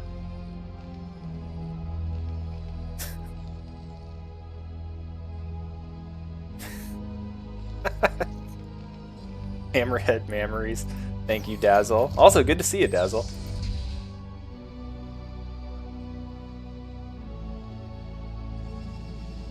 Alright, I'm getting distracted by chat. Let's get back to the serious casting of this serious match. Protoss. Going up to 6 bases. Win ahead, expand. But I don't know how ahead Protoss is. I feel like it's kind of even right now. Chimera's done a really good job of coming back with that last engagement. Now Science Vessel, huge EMP. Gonna erase all of that energy that was banked up for that Arbiter and weaken the shields of all of these Dragoons. Another scan being utilized in anticipation of this Science Vessel going down. Tank's doing a good job. Vulture's not really doing their role in the fight and eating these Zealots. That's probably the only thing that could have really gone better there for Chimera. And slowly inching forward, kind of splitting the map. Looks like Vulture's taking the moment to go out, get a little bit of awareness of what's going on the map. Probe transfer opportunity missed right there. A little dangerous for JJ Sarah. Shuttle's just chilling. Nothing shoots up. Oh, look at this. Look at this Congo line.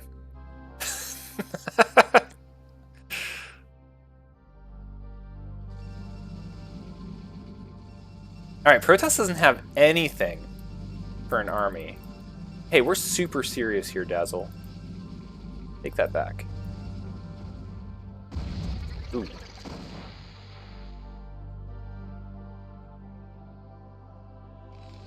Alright, 4th base up and running for our Terran. Main base mining out. Right. Meow. No, I'm sorry, right. Meow. See, told you. Find out. All 7 of those SCVs gonna have to go work somewhere else. So, really good timing on getting that 4th base up. Otherwise, Terran would have just been El Scrudo. The Terran needs to actually push before Protoss gets another couple rounds complete with all these gateways. Big EMP there again, doing a good job of finding those arbiters and preventing them from getting these stasises out. Stasi? Stasis? Stasises. Okay, now here comes the push. Couple siege here on the low ground. A lot of shuttles with a lot of zealots dropping right in the middle of the fray. Pulling some mines, but not exactly where they need to go. The storms! Ginormous! Oh my gosh!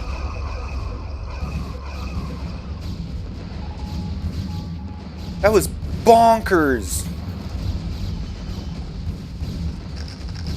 That was definitely a good trade for Protoss. Holy crap, holies.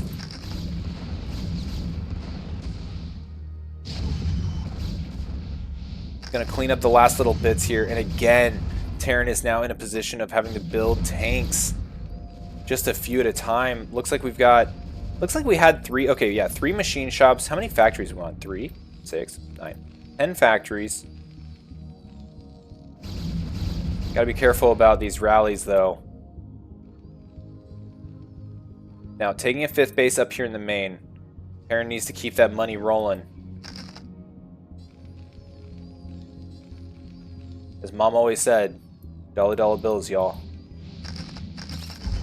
Oh, huge mine! God, mines every time. Another good EMP. Chimera's EMP usage has been superb this game. Like, that last engagement didn't quite go in Chimera's favor, but it was only been twice, 3 times, at least 4 times worse with active stasises. Nice little snipe there on the Arbiter that got a little too frisky for its own good. Got a whole bunch of shuttles here. It looks like we might be going on some base denial missions. Maybe some protection missions. Look at this mine. It's just waiting for something crazy to happen. Yeah, the match is getting a little bit messy now. Now these drops look like they're going to head up here to the top right. There's nothing there to defend. And the mobility of the Terran army isn't quite there for them to get back and protect that. So that CC likely going to have to get lifted. We have the drop now. Zealot's going ham on these SCVs. The shuttles are just bugging out. Now we're going to see the vultures move. Now we'll see if Protoss is able to dive on these tanks and take them out. Really, that's what we want to be focusing on. Getting these tanks destroyed. But JJ Stair doing a really good job of just attacking the economy of our Terran player, and you can see it reflected in the bank, right? JJ Stair being maxed out, sitting with 3K in the bank. Gonna make this really unsustainable for Terran.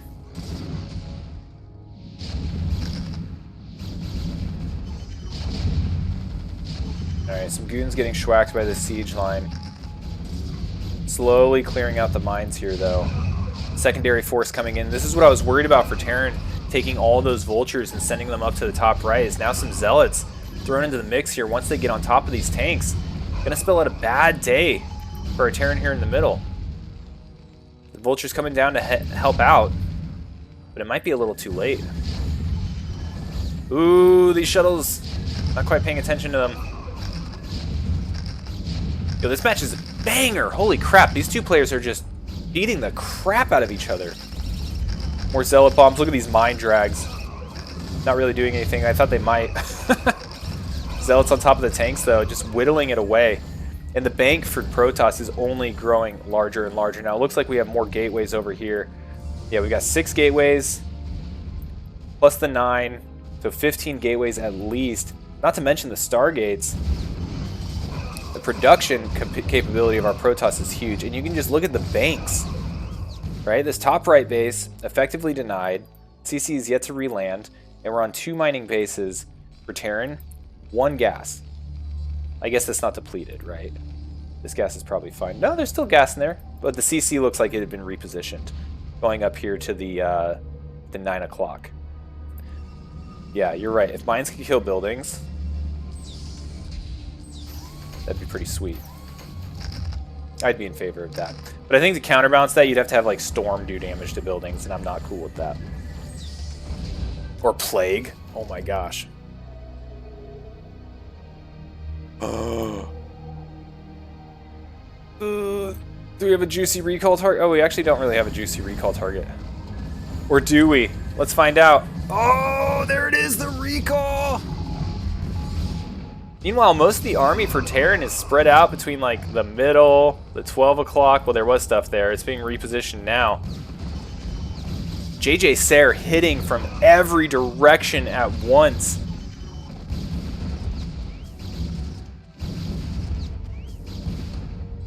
Beautiful game. Big probe transfer.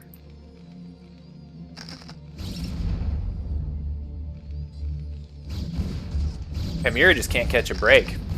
It doesn't matter where he goes. He tries to go to the top right, gets Zealot drops. Tries to go over here to the left. Gooned.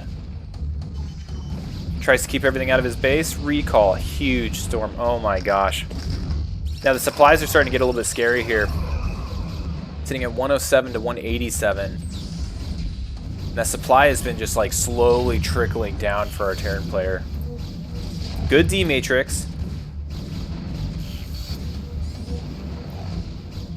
Trying to make the most of these tanks. But right now, it looks like this 9 o'clock base might just be getting schwacked. Meanwhile, up here in the top right, CC does finally go down to the Protoss army. And there it is. There's the GG! Chimera. Knocked out of this round. That was a great match. That was a lot of fun. JJ Sayre showing the power of Protoss. I mean, we saw it all, didn't we? We saw carriers. We saw arbiters. We saw DTs. We saw zealots. Oh.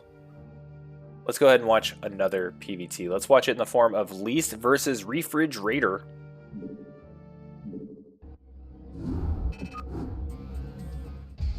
Getting the game 1 here.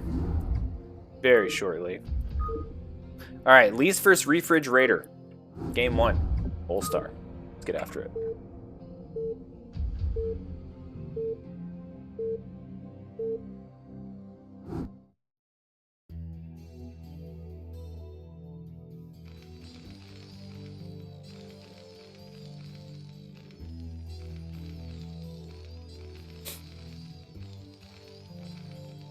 Alright. Here we are on Polestar, top right, representing the big naturals. Refrigerator. Facing off against our zero effort Zealot Rush, blue Protoss, Least.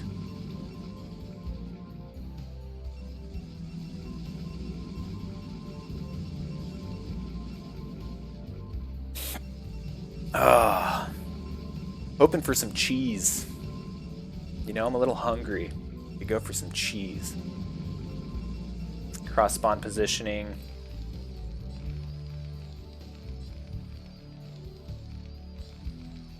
Oh. No, he's probably just gonna build down here.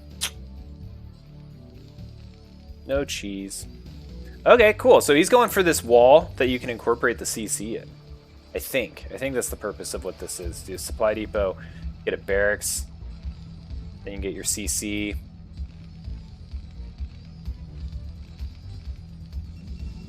Pylon been dropped down for our Protoss player.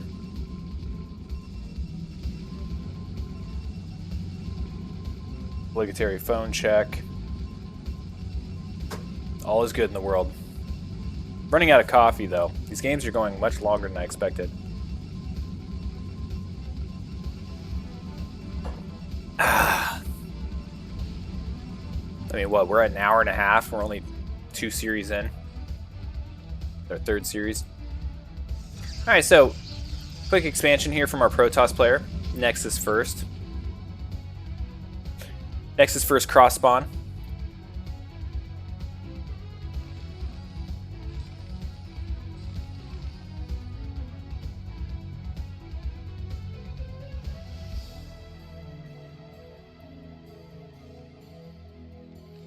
CC first.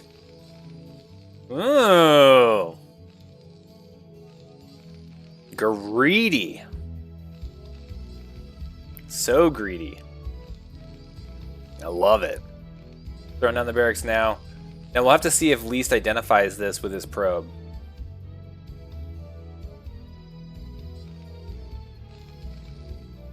And catch on to what's happening here. Going into 2 gate. Now we have an end scout from our Terran player. So it is going to be a last scout for him. And the probe did come up here. Saw this nonsense going down.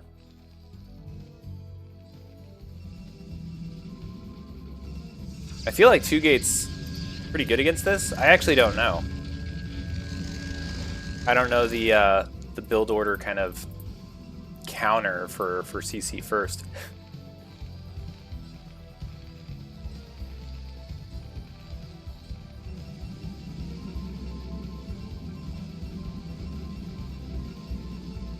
I feel like Artosis cast literally had this matchup, like just the other day.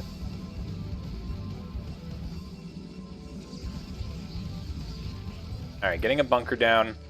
Definitely needed, because the army is going to be much farther behind, in theory.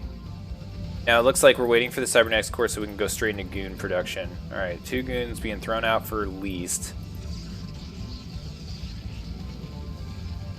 SCV doing its part.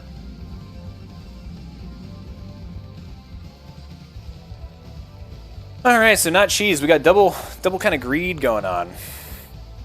So I think we're in it for the long haul, ladies and gentlemen. We're in it for a bit. Dragoon range being researched. 2 Dragoons out on the map. One's going to go ahead and chase around this SCV for a little bit. Meanwhile, 2 Marines. It looks like we're stopping there. We're getting our factories up, going into 2 fac. The gas gets to just be mined non-stop. And you can see the SCV and probe counts looking pretty even. So taking away a little bit of the advantage that Protoss has from going Nexus first.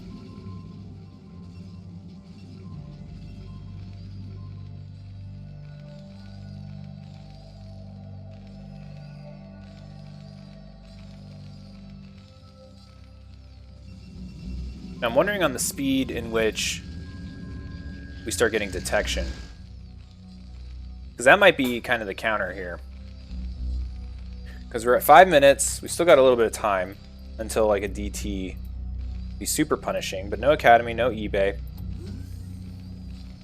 We're going into 3 factories. Now we've got a tank being made. Haven't seen anything get researched as of yet.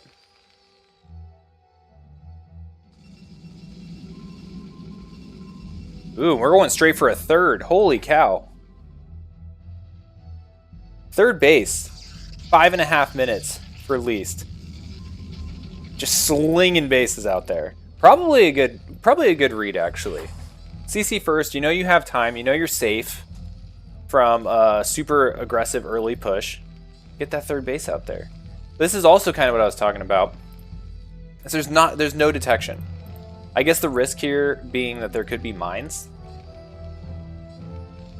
Okay, there's the eBay going down now. 3rd base. What do we have? 6 Dragoons. 2 more gateways. Observatory.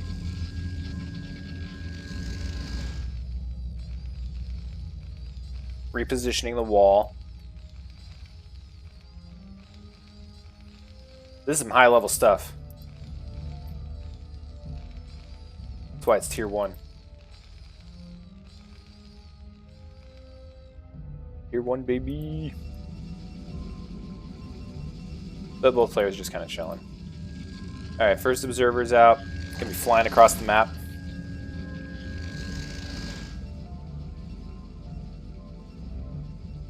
And just follow it for a second.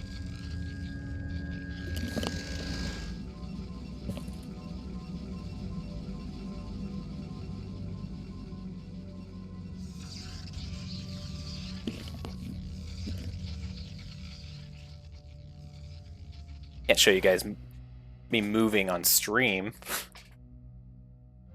It's embarrassing watching someone with fins flop around.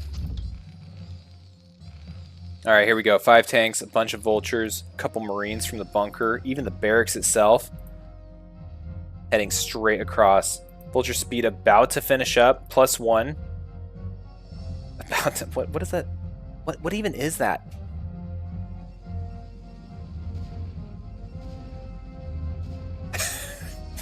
Ask. Okay, I hear shots. Oh, we're killing the gateway because we're warping in dragoons that get stuck. I like to call these semi-mobile cannons. Alright, big push here coming in from Refrigerator. Mining up the front. And this is good. This is still a lot of dragoons, though. Now, oh, siege wasn't done. Okay, we're pushing pre-siege. So we're pushing post-mines. This is so many dragoons, though. Oh my gosh, if Fridge loses all these tanks. Okay. Was it forgotten? Maybe. Nomad. What's up, my man? Thanks for the follow. Okay, he's not quite done. Alright, Siege is now getting researched. And now he may be able to try again, but he needs more vultures. He lost all of his tank support in that last little push. And the vultures are trying. They're trying. I don't know why they're choosing this route. I guess the supply depot there, forcing them to go play with the SCVs. Now, I like this move, okay? A couple vultures going up here to this third base. It didn't, but in theory, it could have forced Lease to pull his dragoons up there with too many and weaken his defense here at the natural. But Least stayed pretty disciplined, kept his army here kind of split in between, and he's prepared for this push. Ooh, good siege position. Using this little section, you can hit into the natural. Alright, a lot of mines going down. Not a ton of zealots. Vulture's going to be able to make quick work of them. We'll see how these tanks can fare against these dragoons. Going to try to get some more mines up in their face. Eat a couple shots. And this is okay. This is okay. But it looks like Protoss is definitely going to come out ahead on this trade. All the tanks being wiped out is a pretty big deal.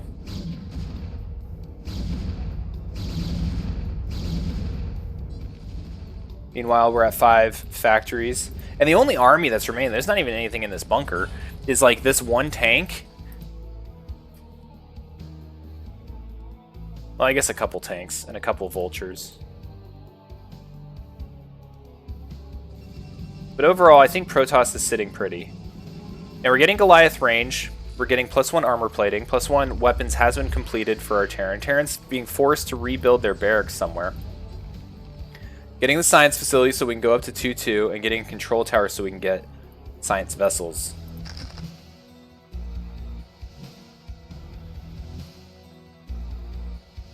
Meanwhile, Lee scouting around, making sure there's no hidden bases.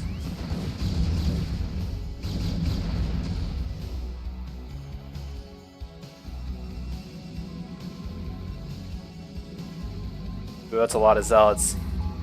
That is a lot of zealots. Ooh, it's a whole fanatic of zealots right there. Okay, stasis is on the way. Arbor production has begun. Right down here in this Stargate that you can't see.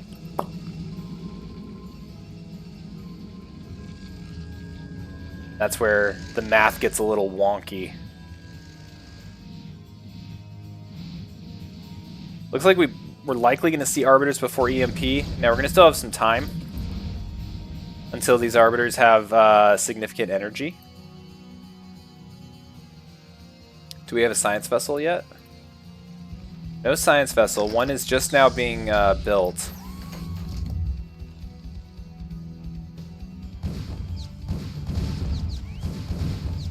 Would have liked to see this get mined up a little bit. Don't know if there's any mines left on these. There's one there, one there.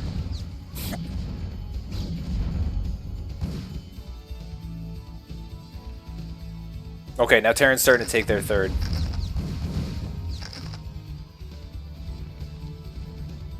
Yeah, Chad Lots down here. The Fraternity of Chad Lots. The G House. We got a double expand coming from Protoss. Okay, Terran needs to make something happen. This is such an annoying spot to be in for Terran. You lose that one army early on, and then it's just, it feels like coming back. And by the time you come back out into the map, you got to deal with the freaking Fraternity of G House, Arbiter Tech, Stasis, 19 trillion bases to worry about. But you know what? At least there's no carriers. Am I right? You know, it can always be worse. There can always be carriers. And if there are carriers, there can always be more carriers.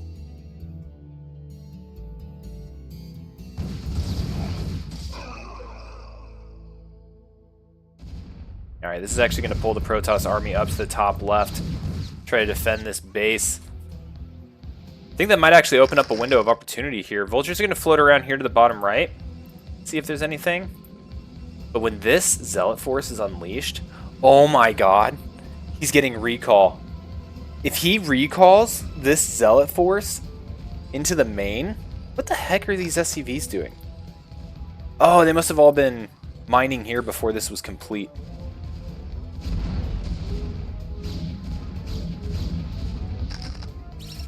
Ooh, nice mine hit.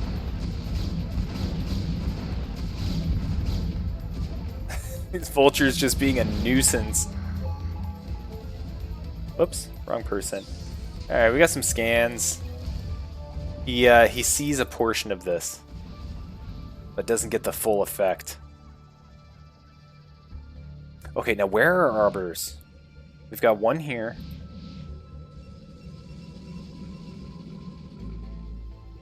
There's got to be more, right?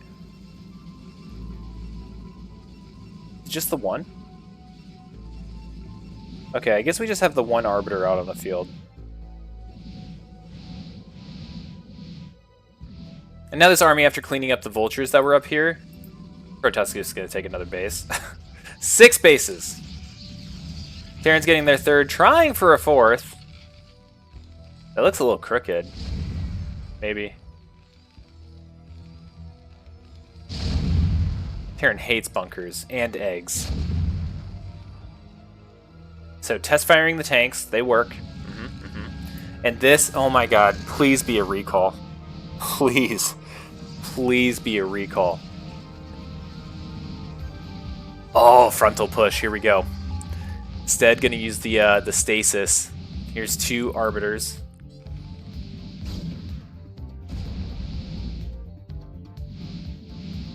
What's the defense look like? Oh my gosh. If a stasis hits right there.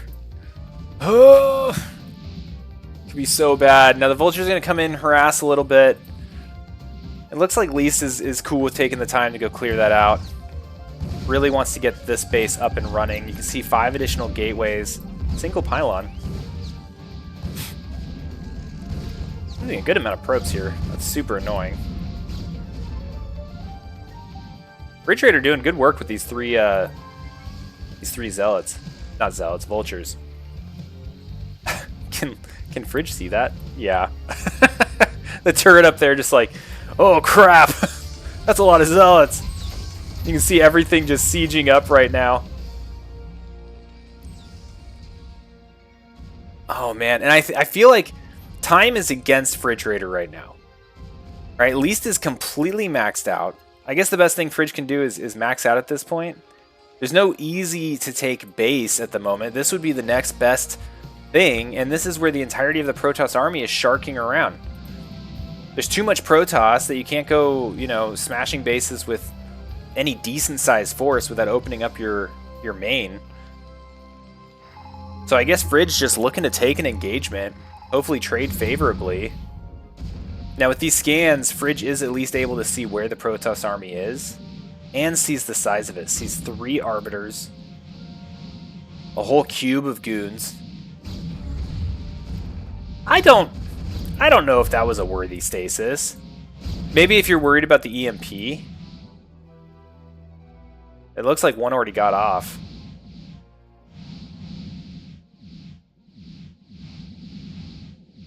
Gosh.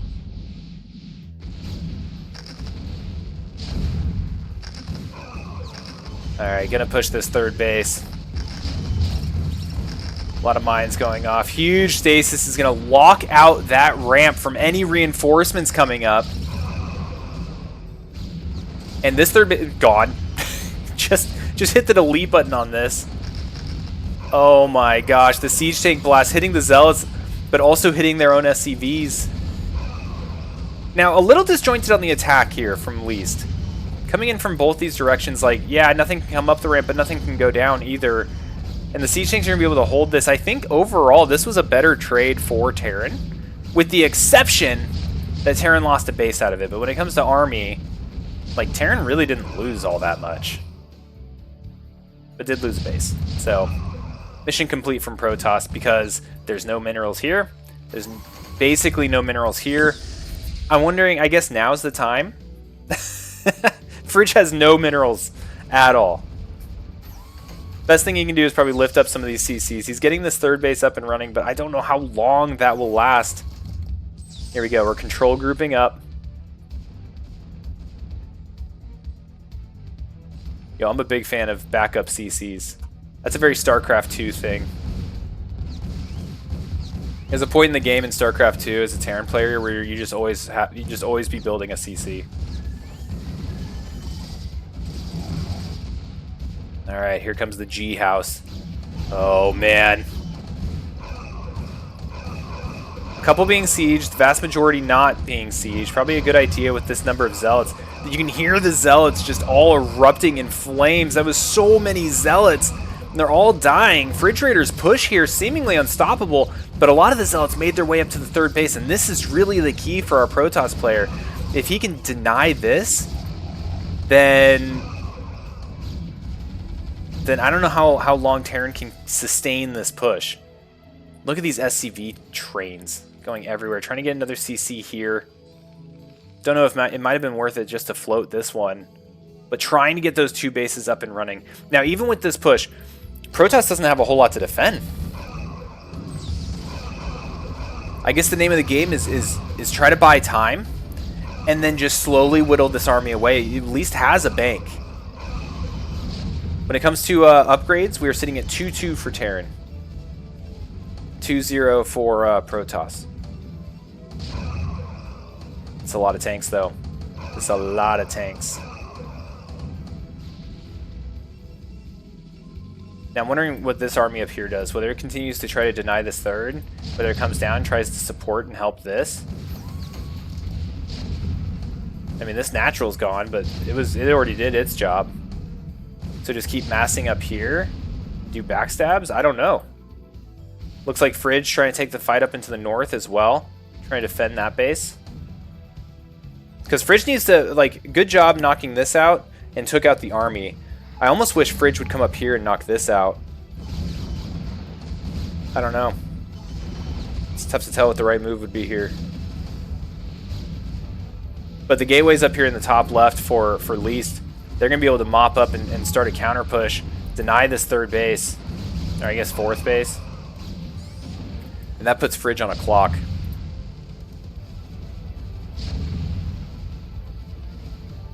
Okay. Nice little hits here, but this is really where the danger is. And this is where the mobility of Protoss really comes in handy versus Terran. Okay, moving a large contingent of this force up north, but this is effectively a no man's land. going up against these tanks with this force is going to be very challenging. The best bet is probably get another Arbiter. I don't know. Like a single Arbiter would just clean all this up eventually. Alright, looks like Fridge deciding. Job well done down here. Looking to reconsolidate his army.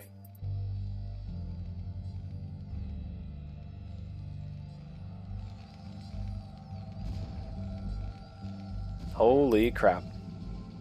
This game has been insane.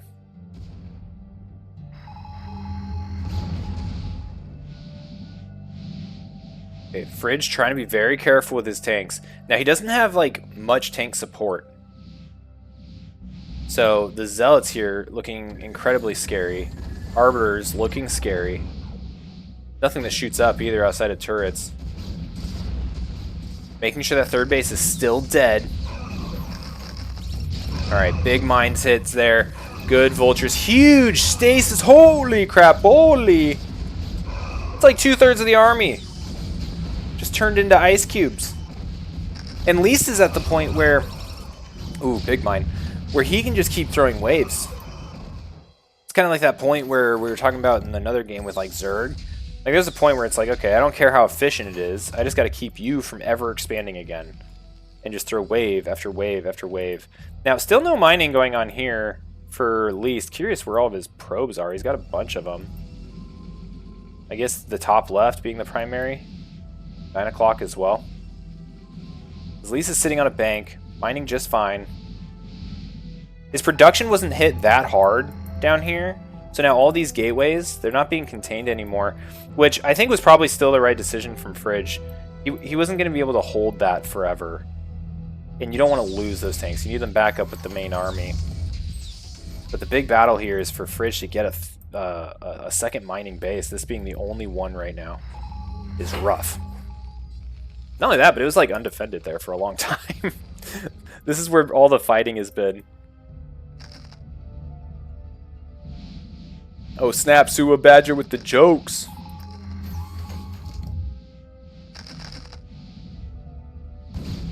Alright, here we go. Another big engagement.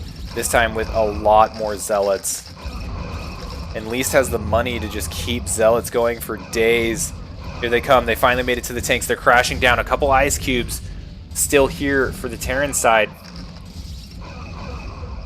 Oh, man. Just cannot get this third base down. And I know the feeling. Refrigerator throws in the GG. And you know what? That was a GG. Least takes game number 1. Yeah, that was very well played by both players. That was just a solid back and forth match. That's what we love seeing here. Almost as much as we love seeing Reavers. And especially nukes.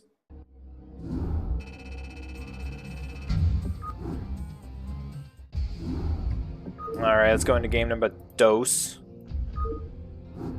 Gonna be on knockout.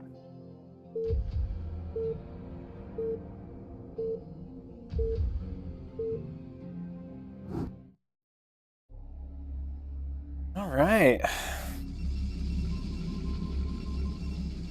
After this series, I might go refill my coffee. I don't know. I'll think about it. But down here in the bottom left, what the hell just happened? Right here in the bottom left, representing 0 effort, Zealot Rush is Least. Our blue Protoss player up here in the top right. Our red Terran, Refrigerator. We'll see if we get another solid macro game like last game. Last game we had cross-spawn as well on Polestar, and we had the Protoss player go Nexus first. And you know what Fridge said? He said, 2 can play that game, homie, and did CC first. What I'd like to see this game is Proxy DT versus BBS. We have an early probe, guys. Oh! Center gate! Let's go! Meanwhile, it looks like we're preparing to wall up in the main.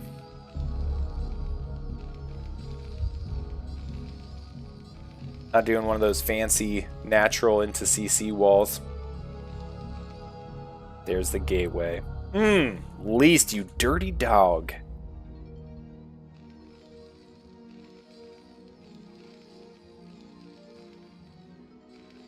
Is this another one of those pictures where it tells you to build in certain spots? Make a wall? Kind of looks like it. Alright, Lee's still unsure of where the Terran is. Needs to find out soon. We're going to be sending Zealots to the correct location. Right now, I think this is Zealot type. So not going to be able to get up into the main base. Going to have to... I'm not entirely sure how effective the center gate's actually going to be. Here comes the probe. It's going to poke up here and be like, damn it. There's a wall. Gonna try to kill this SCV. See if RNG is on the side. Nope, not quite. Barracks does get down. Okay, so Zealot almost complete. Back home for Protoss. We've got a pylon about to start a simulator. Oh, you know what? He might be trying to kill the SCV scout. He didn't see which way the SCV went, but he knows there'll probably be an end scout. Trying to prevent this from seeing that, but you know what? It's all exposed, buddy. He saw it. He knows everything. So here come the Zealots. We did throw a pylon down here to be annoying. Now, I don't know if... Like, this doesn't help. It might prevent things from getting out. Because I'm pretty sure this is still Zealot tight. Like, I don't think Zealots can run up there. Does the pylon make it? Oh! What? Oh, this must have like a hex right here. Interesting. Okay, I thought this was tight. The barracks must not be like nut to butt with this thing. Okay. So, SCV, try and knock out this center gate. The 3 Zealots, they're gonna run back. We'll see how this game kind of progresses. We'll see how Protoss recovers from the attack not really going as well as he probably hoped. Now, luckily it was only center 1 gate, it wasn't center 2 gate.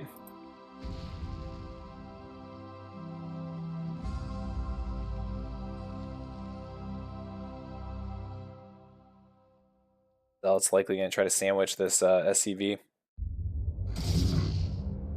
Goodness-esque. Is he even here in the chat? Things that are tight. Alright. Dragoon range being researched. Gateway. Nexus. SCV's going to come down here. He's going to see the status of all of this. We're getting a CC. So this should be enough to protect against any of the Zealots that may come this way. And we're also seeing that there might be goons, but not in any like huge numbers. Now, this is always an awkward position because you know this is here. It's going to cut down the time that these goons can get to your base. I almost feel like what I'd like to see, and it might happen with the second Vulture, or maybe once this bunker is down, but this Vulture would be having a decent amount of success, I think, just running into the main. Like when you know it's center gate, like before this goon comes out, and you know your Vulture's faster, just bypass that gateway. Go try to get some probe kills. Alright, now that the tank has arrived, tank, 4 Marines, 3 of which are pretty jacked up actually, and a Vulture, likely to try to come down here and just knock this out. Get it off the map.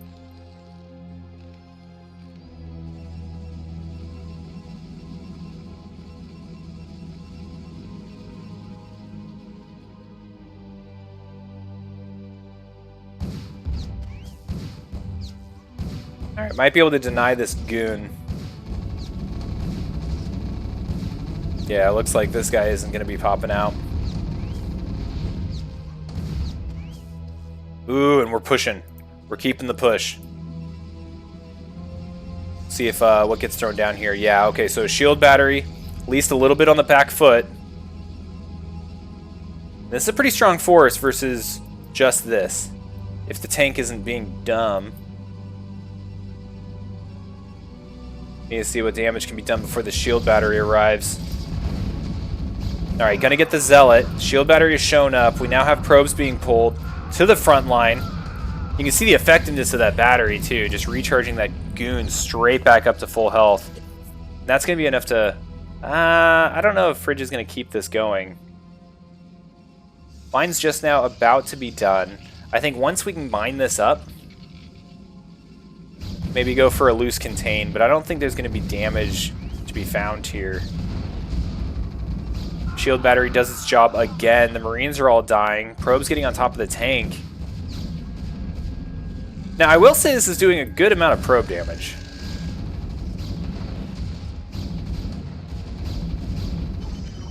Wow. Okay. Alright, Fridge sitting pretty. Fridge with a 4 SCV lead. Getting a second factory up.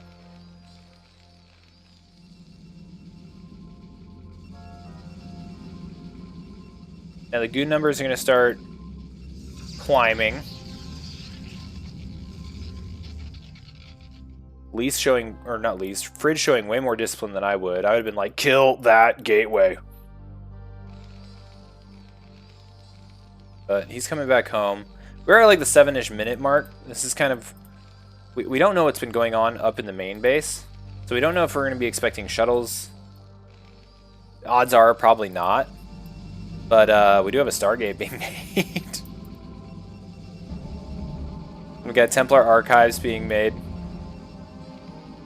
Going to be getting up into Arbiters real fast.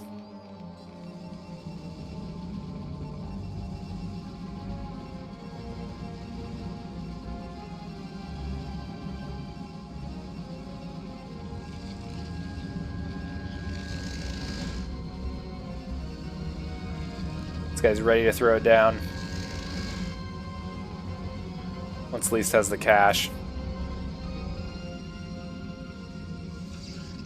No, maybe not. We're going for a third. Oh, there it is. There's the Arbiter Tribunal. So, Fridge didn't really scare Least enough to where he went like hyper production mode. He went, got his third base, decided to tech up, start building towards Arbiters, which have been very effective, very tough to deal with the past game. Got a whole boatload of tanks coming out here. We're going up to 6 factories. And we do have an eBay, but no detection. Alright, Academy just finished.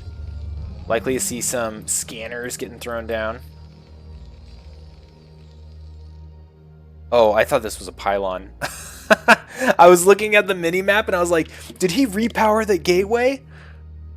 Man, I hope he does. I hope he does. I mean, it's a perfectly good gateway.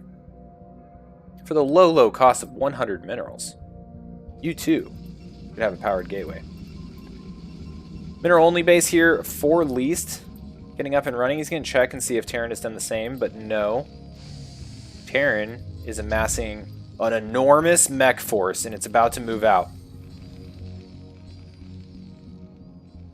Now this Observer. Gonna see it all.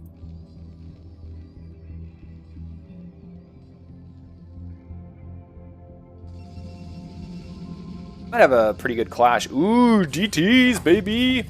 Did we ever get scanners? No scanners, baby! Oh no! Alright, finally the gateway dies. No more hopes of rejuvenating that, and here comes the DT. Oh, so annoying. And look at the production tab. Oh, shit, scanner.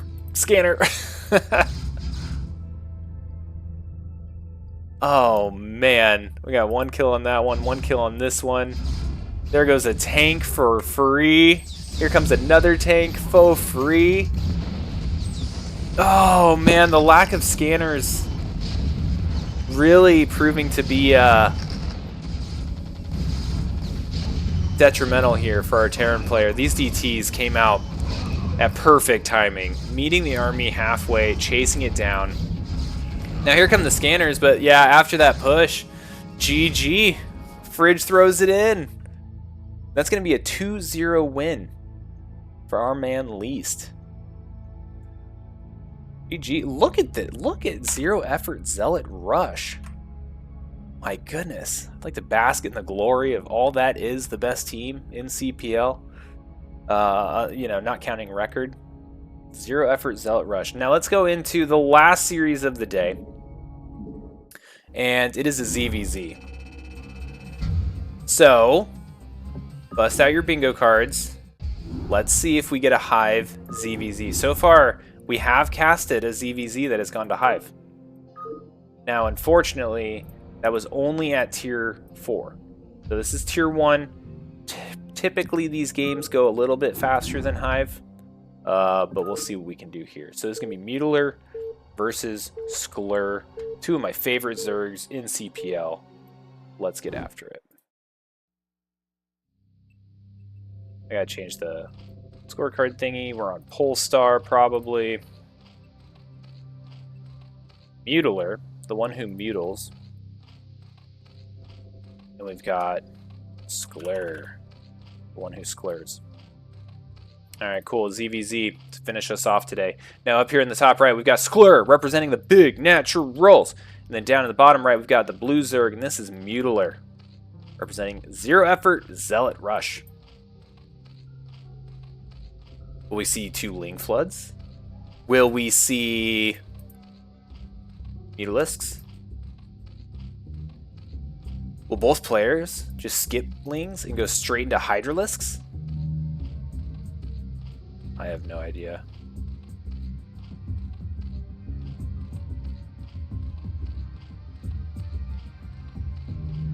Yeah. Ask. You may have figured out my my algorithm for which games to cast. No, it's all alphabetical. When we do half these tiers, they're split in half by alphabetical, by the very first letter, and whatever that replay file is.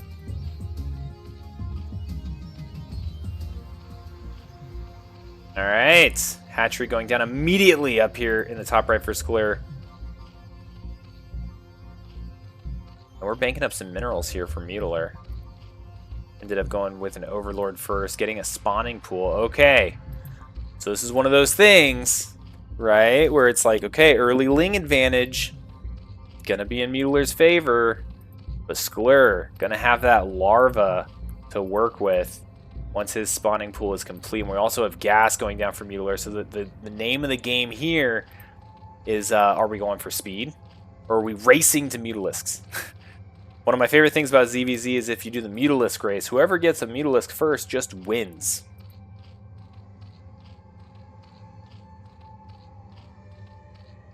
It seems that way, at least. ZVZ is crazy. It is absolutely crazy.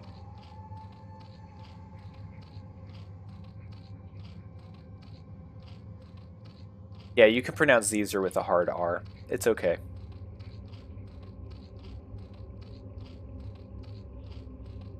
Alright, 6 Lings coming out here for Mutiler. We'll see how far they can get across the map before more Lings start popping here for Sklur. Right now, Mutiler is leading by 1 drone. Obviously, this would be the drone that would have been used to make that second hatchery.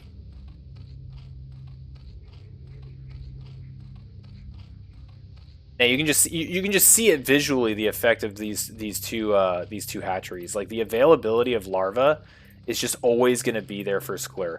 And because of that, we're already sitting at 8 Lings. Okay, now second hatchery going down for Mutiler, but it's going to be going down at the natural. A little bit easier to hit, but is going to be able to provide some minerals here in the event that he can get that mining. So right now, no advantage really to either player. You will notice Mutiler is still mining gas, does have a layer on the way, so yeah, it's a clock. When did the Mutalisk come out? And Sklur sending his Lings across the map. Not going to be going to the right spot. And I think he might have seen this Overlord. At the very least, Mutiler saw those Lings.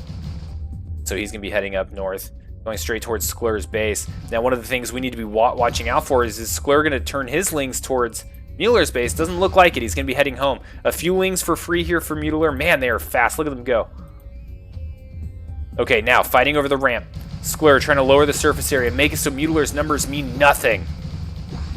And here we go. Holding the ramp, bringing the rest of the Lings up from the rear.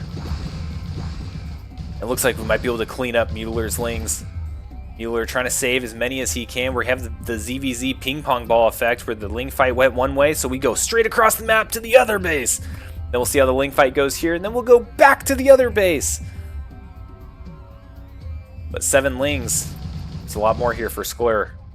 Now, I'm not a rocket surgeon, but the numbers, they're not looking good. Oh, but right on the hatch, he brings down the rest of his Lings. This looks like a pretty close fight. Looks like Mutiler's got it. And we're heading back. Oh, but Skler said, nope, psych, I've got more. Now he goes to the ramp. Oh, shit. Okay, he's going to start putting in work on this hatchery. Mutiler trying to get some work done with his Lings, but I don't know why, but they just seem to be crumbling there. Now we're hatching Lings down here. They're taking a few pot shots before they can fight back. Now Defender's advantage is huge in these Ling fights, but right now with the hatcheries being split, they're kind of trickling out in less than ideal kind of ways. Now the Spire is on the way. This is that clock that Skler was up against. Can he come in here and can he win? Can he put this match to bed before the Mutas show up? And it looks like he might be able to do that. The drones getting into the fight. Good drills here. Hawking a bunch of loogies all at once. Oh, but now they're starting to fall. Bringing more Lings into the fight. Absolute chaos. We're down to 3 drones for Mutiler. 1 drone, 0 drones! And 38 minerals. That's going to do it. There's no coming back from that. Mutiler sees it. GG. This is StarCraft. That's what it is. Alright, Mutiler did not get that. This one was Skler. I'm sorry. Habit.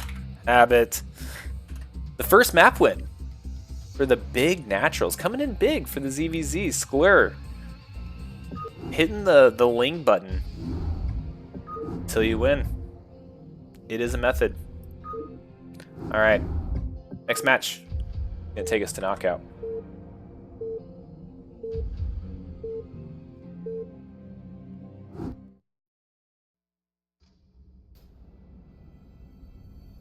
Alrighty, here on Knockout in the top left, we got our red Zerg. This here is Skler, representing the big naturals. And in the bottom left, we have our blue Zerg, Mutiler.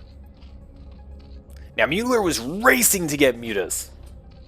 Was going as fast as he could. Got his layer up, got his gas up, was all gassed up. Ready to get the shrimp bats out on the field. But just before that Spire finished, massive Ling production from Skler came into play. Now, also, Skler got those Lings and he took a gamble. It was like a 50-50 shot. Which base will Mutiler be at? And the Lings went to the wrong base. So we'll have to see if we go Ling heavy again this time. Or if we get lucky and we see Ultralisks. That's where I'm putting my money. Put it on your bingo card. Make sure to put the bingo card in CPL and tag Anderson. Alright, so we're going to have Overlords high-fiving, so I don't think there's going to be any confusion as to which base each of these Zerg players are chilling at. Now, eventually, these Overlords will see each other. God, they're slow. This reminds me, have you ever seen that movie Kung Pao, Enter the Fist? It's like a satire, like, kung fu movie. There's this part where, like, the female character is, like, running towards the male protagonist, and she's like, I'm coming! And then, like, yeah, and then, like, she ends up farther back, I'm coming! And he's like, come on, I'm coming! And it goes on for just an absurd amount of time. That's kind of what I just felt like these Overlords just went through. Yeah, Manadog, you get it. Anyway, Extractor going down, Spawning Pool going down. Looks more of the same from Mutiler, but it also looks like we have the Extractor being morphed in from Skler as well. And it also looks like Skler was done a lot faster with his Skler behind 2 drones, but optimizing for gas. And this might be pretty big. Now, it looks like he went straight into speed, though. So, got his 100 gas, went straight into speed. This time, Mutiler still expanding, so going to have the hatchery advantage. So, we're seeing almost a little bit of a flip-flop from last game.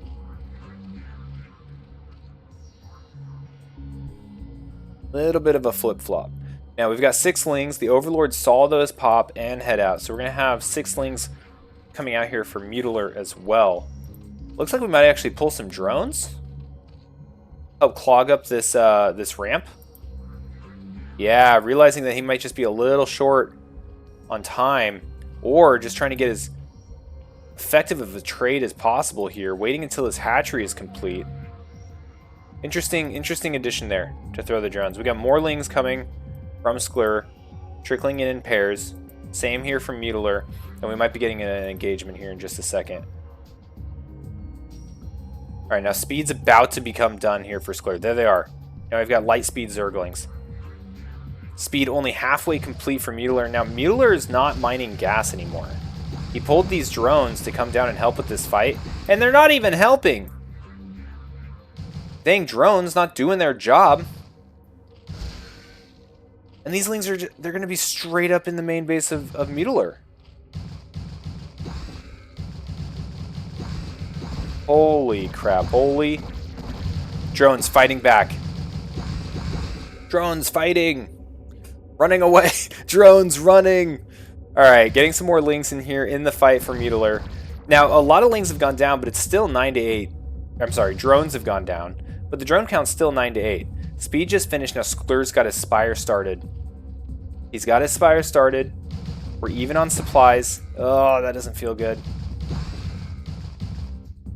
I'm starting to like the whole second hatchery in the main thing more and more.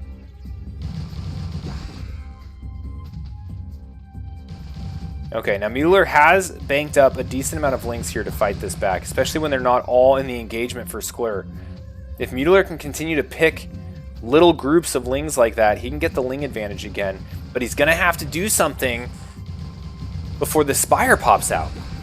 And with this timing, like the Spire's already halfway complete, I feel like the number of options available is getting a little bit lower and lower. Like maybe from a speed to completion route, it might become a spore game. Might need to throw some spores down. Okay, it looks like instead Mutiler, identifying that he has the Zergling advantage, going to run across the map here. Now we're still sitting on one base. 6 drones for Sklur. Creep colonies being built. All the help that he can get. Yo, Antidot. Thanks for watching. Ooh. This is looking good for Sklur. The ramp combined with just the defender's advantage and this number of lings doesn't look like Mutiler's going to be able to get up in there. Now, Mutiler's seeing that there's no expansion, though. Well, actually, I think there was a... Yeah, he's got an Overlord up here. You can see everything. So he knows that the Spire is going to be a problem. We already have a Mutalisk on the way. And so, yeah. So the answer here from Mutiler was, okay, we're going to need some spores. Throws down the Evo chamber... And we'll see kind of like how aggressively he goes into spores. But he's going to need at least one at each base. He's going to lose this Overlord, potentially. Mutalisk might be better utilized killing drones, killing lings. Ooh, lings getting up in the base. But there's Sunkens and everything. Mutiler not going to trade well up here. I think he did get a drone, though. That was cool. And the spore colony about to come up. Now, this Mutalisk did get caught up in that fight with the lings, so it was not here in time to really hurt the drone count. Oh my gosh, but this ling counterattack. We do have a spore up here in the main. Oh my gosh, this just looks so scary for Mutiler. Nice little engagement there for Mutiler, though. What is this? We got, what? 6 lings. Oh, and he kills the spore colony. Mutalisk holding the ramp. Brilliant positioning there from Sklur. Gosh dang, it's crazy what a ZVZ game can produce with such little mining. Right? Like 9 drones to 6 drones, and they're trying to eke out as much value from every 25 mineral Zergling as they can. Insane. Now this hatchery looks doomed.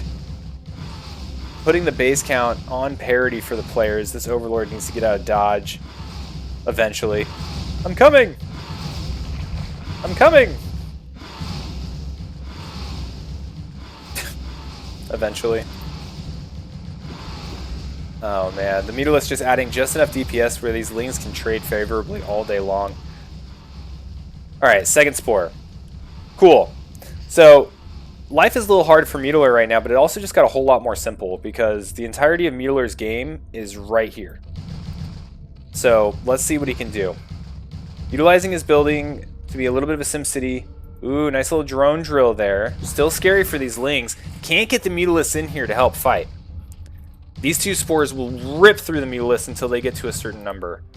And so that's the priority target for these Lings. Can we knock out the Spores so these Mutas can get in and start having a good time? The answer is no, because we've got a Sunken coming up. And we've got these Lings defending that building with their lives. More Lings popping up. And here comes the Sunken, which is going to be hugely helpful. But this Spore does go down. Alright, so that's going to trigger the Mutalisks to come in, start assisting with the fight. And this game's still going. This game's still going, guys. Okay, hopefully Mutiler didn't want gas. But we're having a creep colony go down. I imagine this one will become a Spore. We'll replace that first one.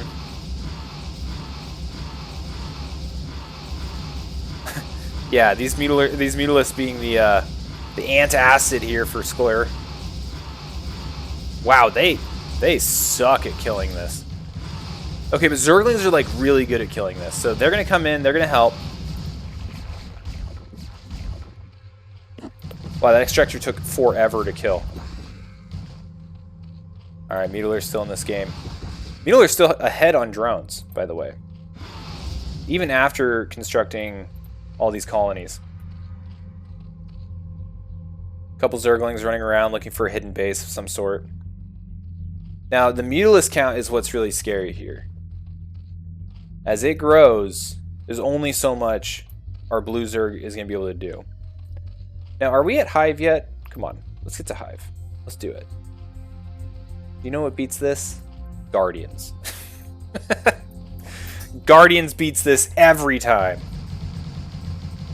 Oh no, is he going to get the... Okay, trying to take pot shots on the spawning pool. I really like that game plan.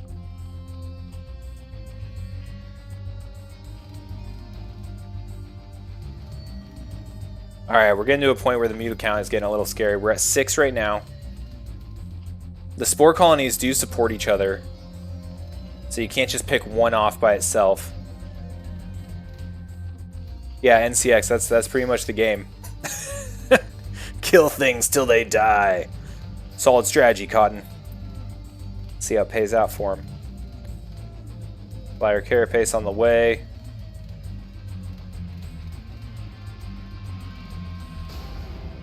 We got a lair. We got a lair. And the economies are basically the same. The only thing that's different is that Mutiler doesn't have an air force. But Scourge are cheaper than Mutalisks, you know? Maybe you just get a shit ton of Scourge.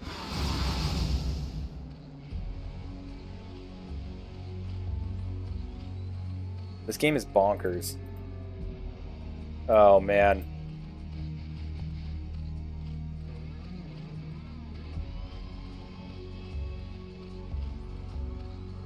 This Muta count's just getting a little too high. It's just getting a little too high. A little too high for comfort. I'm sure there's an Aaron joke in there somewhere. Alright, here we go. 9 Mutas. Is this the magic number to kill Spore colonies? Ooh, a third one shows up. Does kill one of them. Mueller trying to get some work done with his Lings. Taking the moment of confusion there. Killing a bunch of Sklers. I don't know if we need to chase these. I guess if the Mutalisks were just going to hang out at the ramp anyway, then sure. The creep colony going down. There's the Spire. Is Mutiler going to be able to turn this around with his superior drone count? Look at the efficiency of this mining too. The Sim City really funneling it all in. Feels good, man. Dude, this is insane. Like the entire game taking place on this square. We're back up to 9 Mutalisks. You know what that means? That means that he can kill one Spore. Alright, Alright, looks like Mueller's adjusting his layout a little bit. Sunken on this side, Spore on this side now.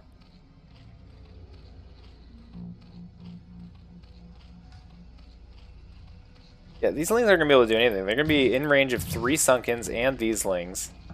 Looks like he's just running around scouting what's going on here, because this Overlord can't get close anymore. I don't think we're bullying. I don't... Well, actually, maybe.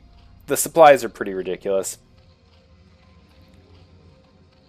I just want to see Mutiler make, like, 100 Scourge.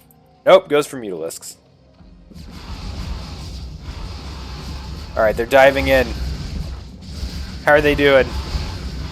Oh, he's just killing the drones. Oh my gosh. Forget the spores. Kill all the drones. We were at 0 drones. We're back up to 1. Oh my gosh. You know, hey, kudos to Mutiler. I would have left like 10 minutes ago. I'd have been like, there's a Muta on the field. Nah, I'm good. And that's why no one will remember my name. You, my friend, are the true fighter. We're up at 3 drones.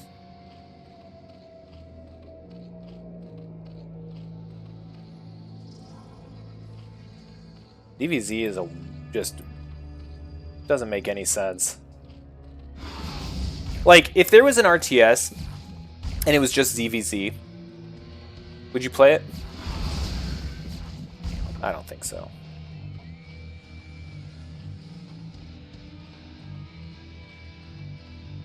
It's a lot of Mutilisks. These spores keeping Mutiler in the game. Now, all Sklur needs to do is kill all the drones again when we're less than 50 minerals, and that's it.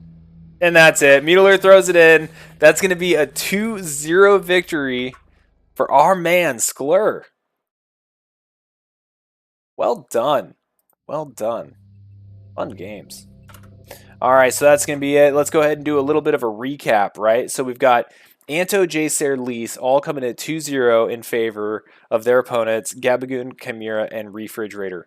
Not a good day to be a Terran, is basically what I'm learning from that. And then Sklur taking out Mueller in a 2-0 in a very exciting ZVZ match. This was dope. Thanks for watching with me. Thanks for following. If you've got a Prime sub, throw it my way. I take all that cash, bottle it up, throw it at StarCraft Underground, which you should join if you're not a part of. And yeah, let's do our CPL anthem, and I'll send you guys on your merry way. Let me know if there's someone that you want me to raid, and we'll raid them at the end of the song, okay? All right, everybody, stand up, show your respect, hand over your heart, pants optional, as always, and let's send our way off with the song.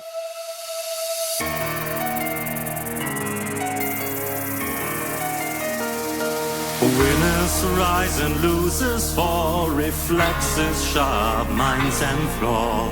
Gamers play, this never ends. CPL, where legends play. CPL, we fight tonight. Let us sing the storyline. From the shadows to the dream, we are the coach you believe. We are the coach you believe.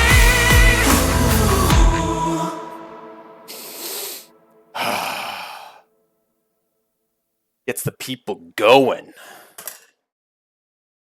Let's look at StarCraft players that we can raid. Don't know who you are, don't know who you are, don't know who you are. Alright, let's raid 80's mullet. Make sure you say hi to him.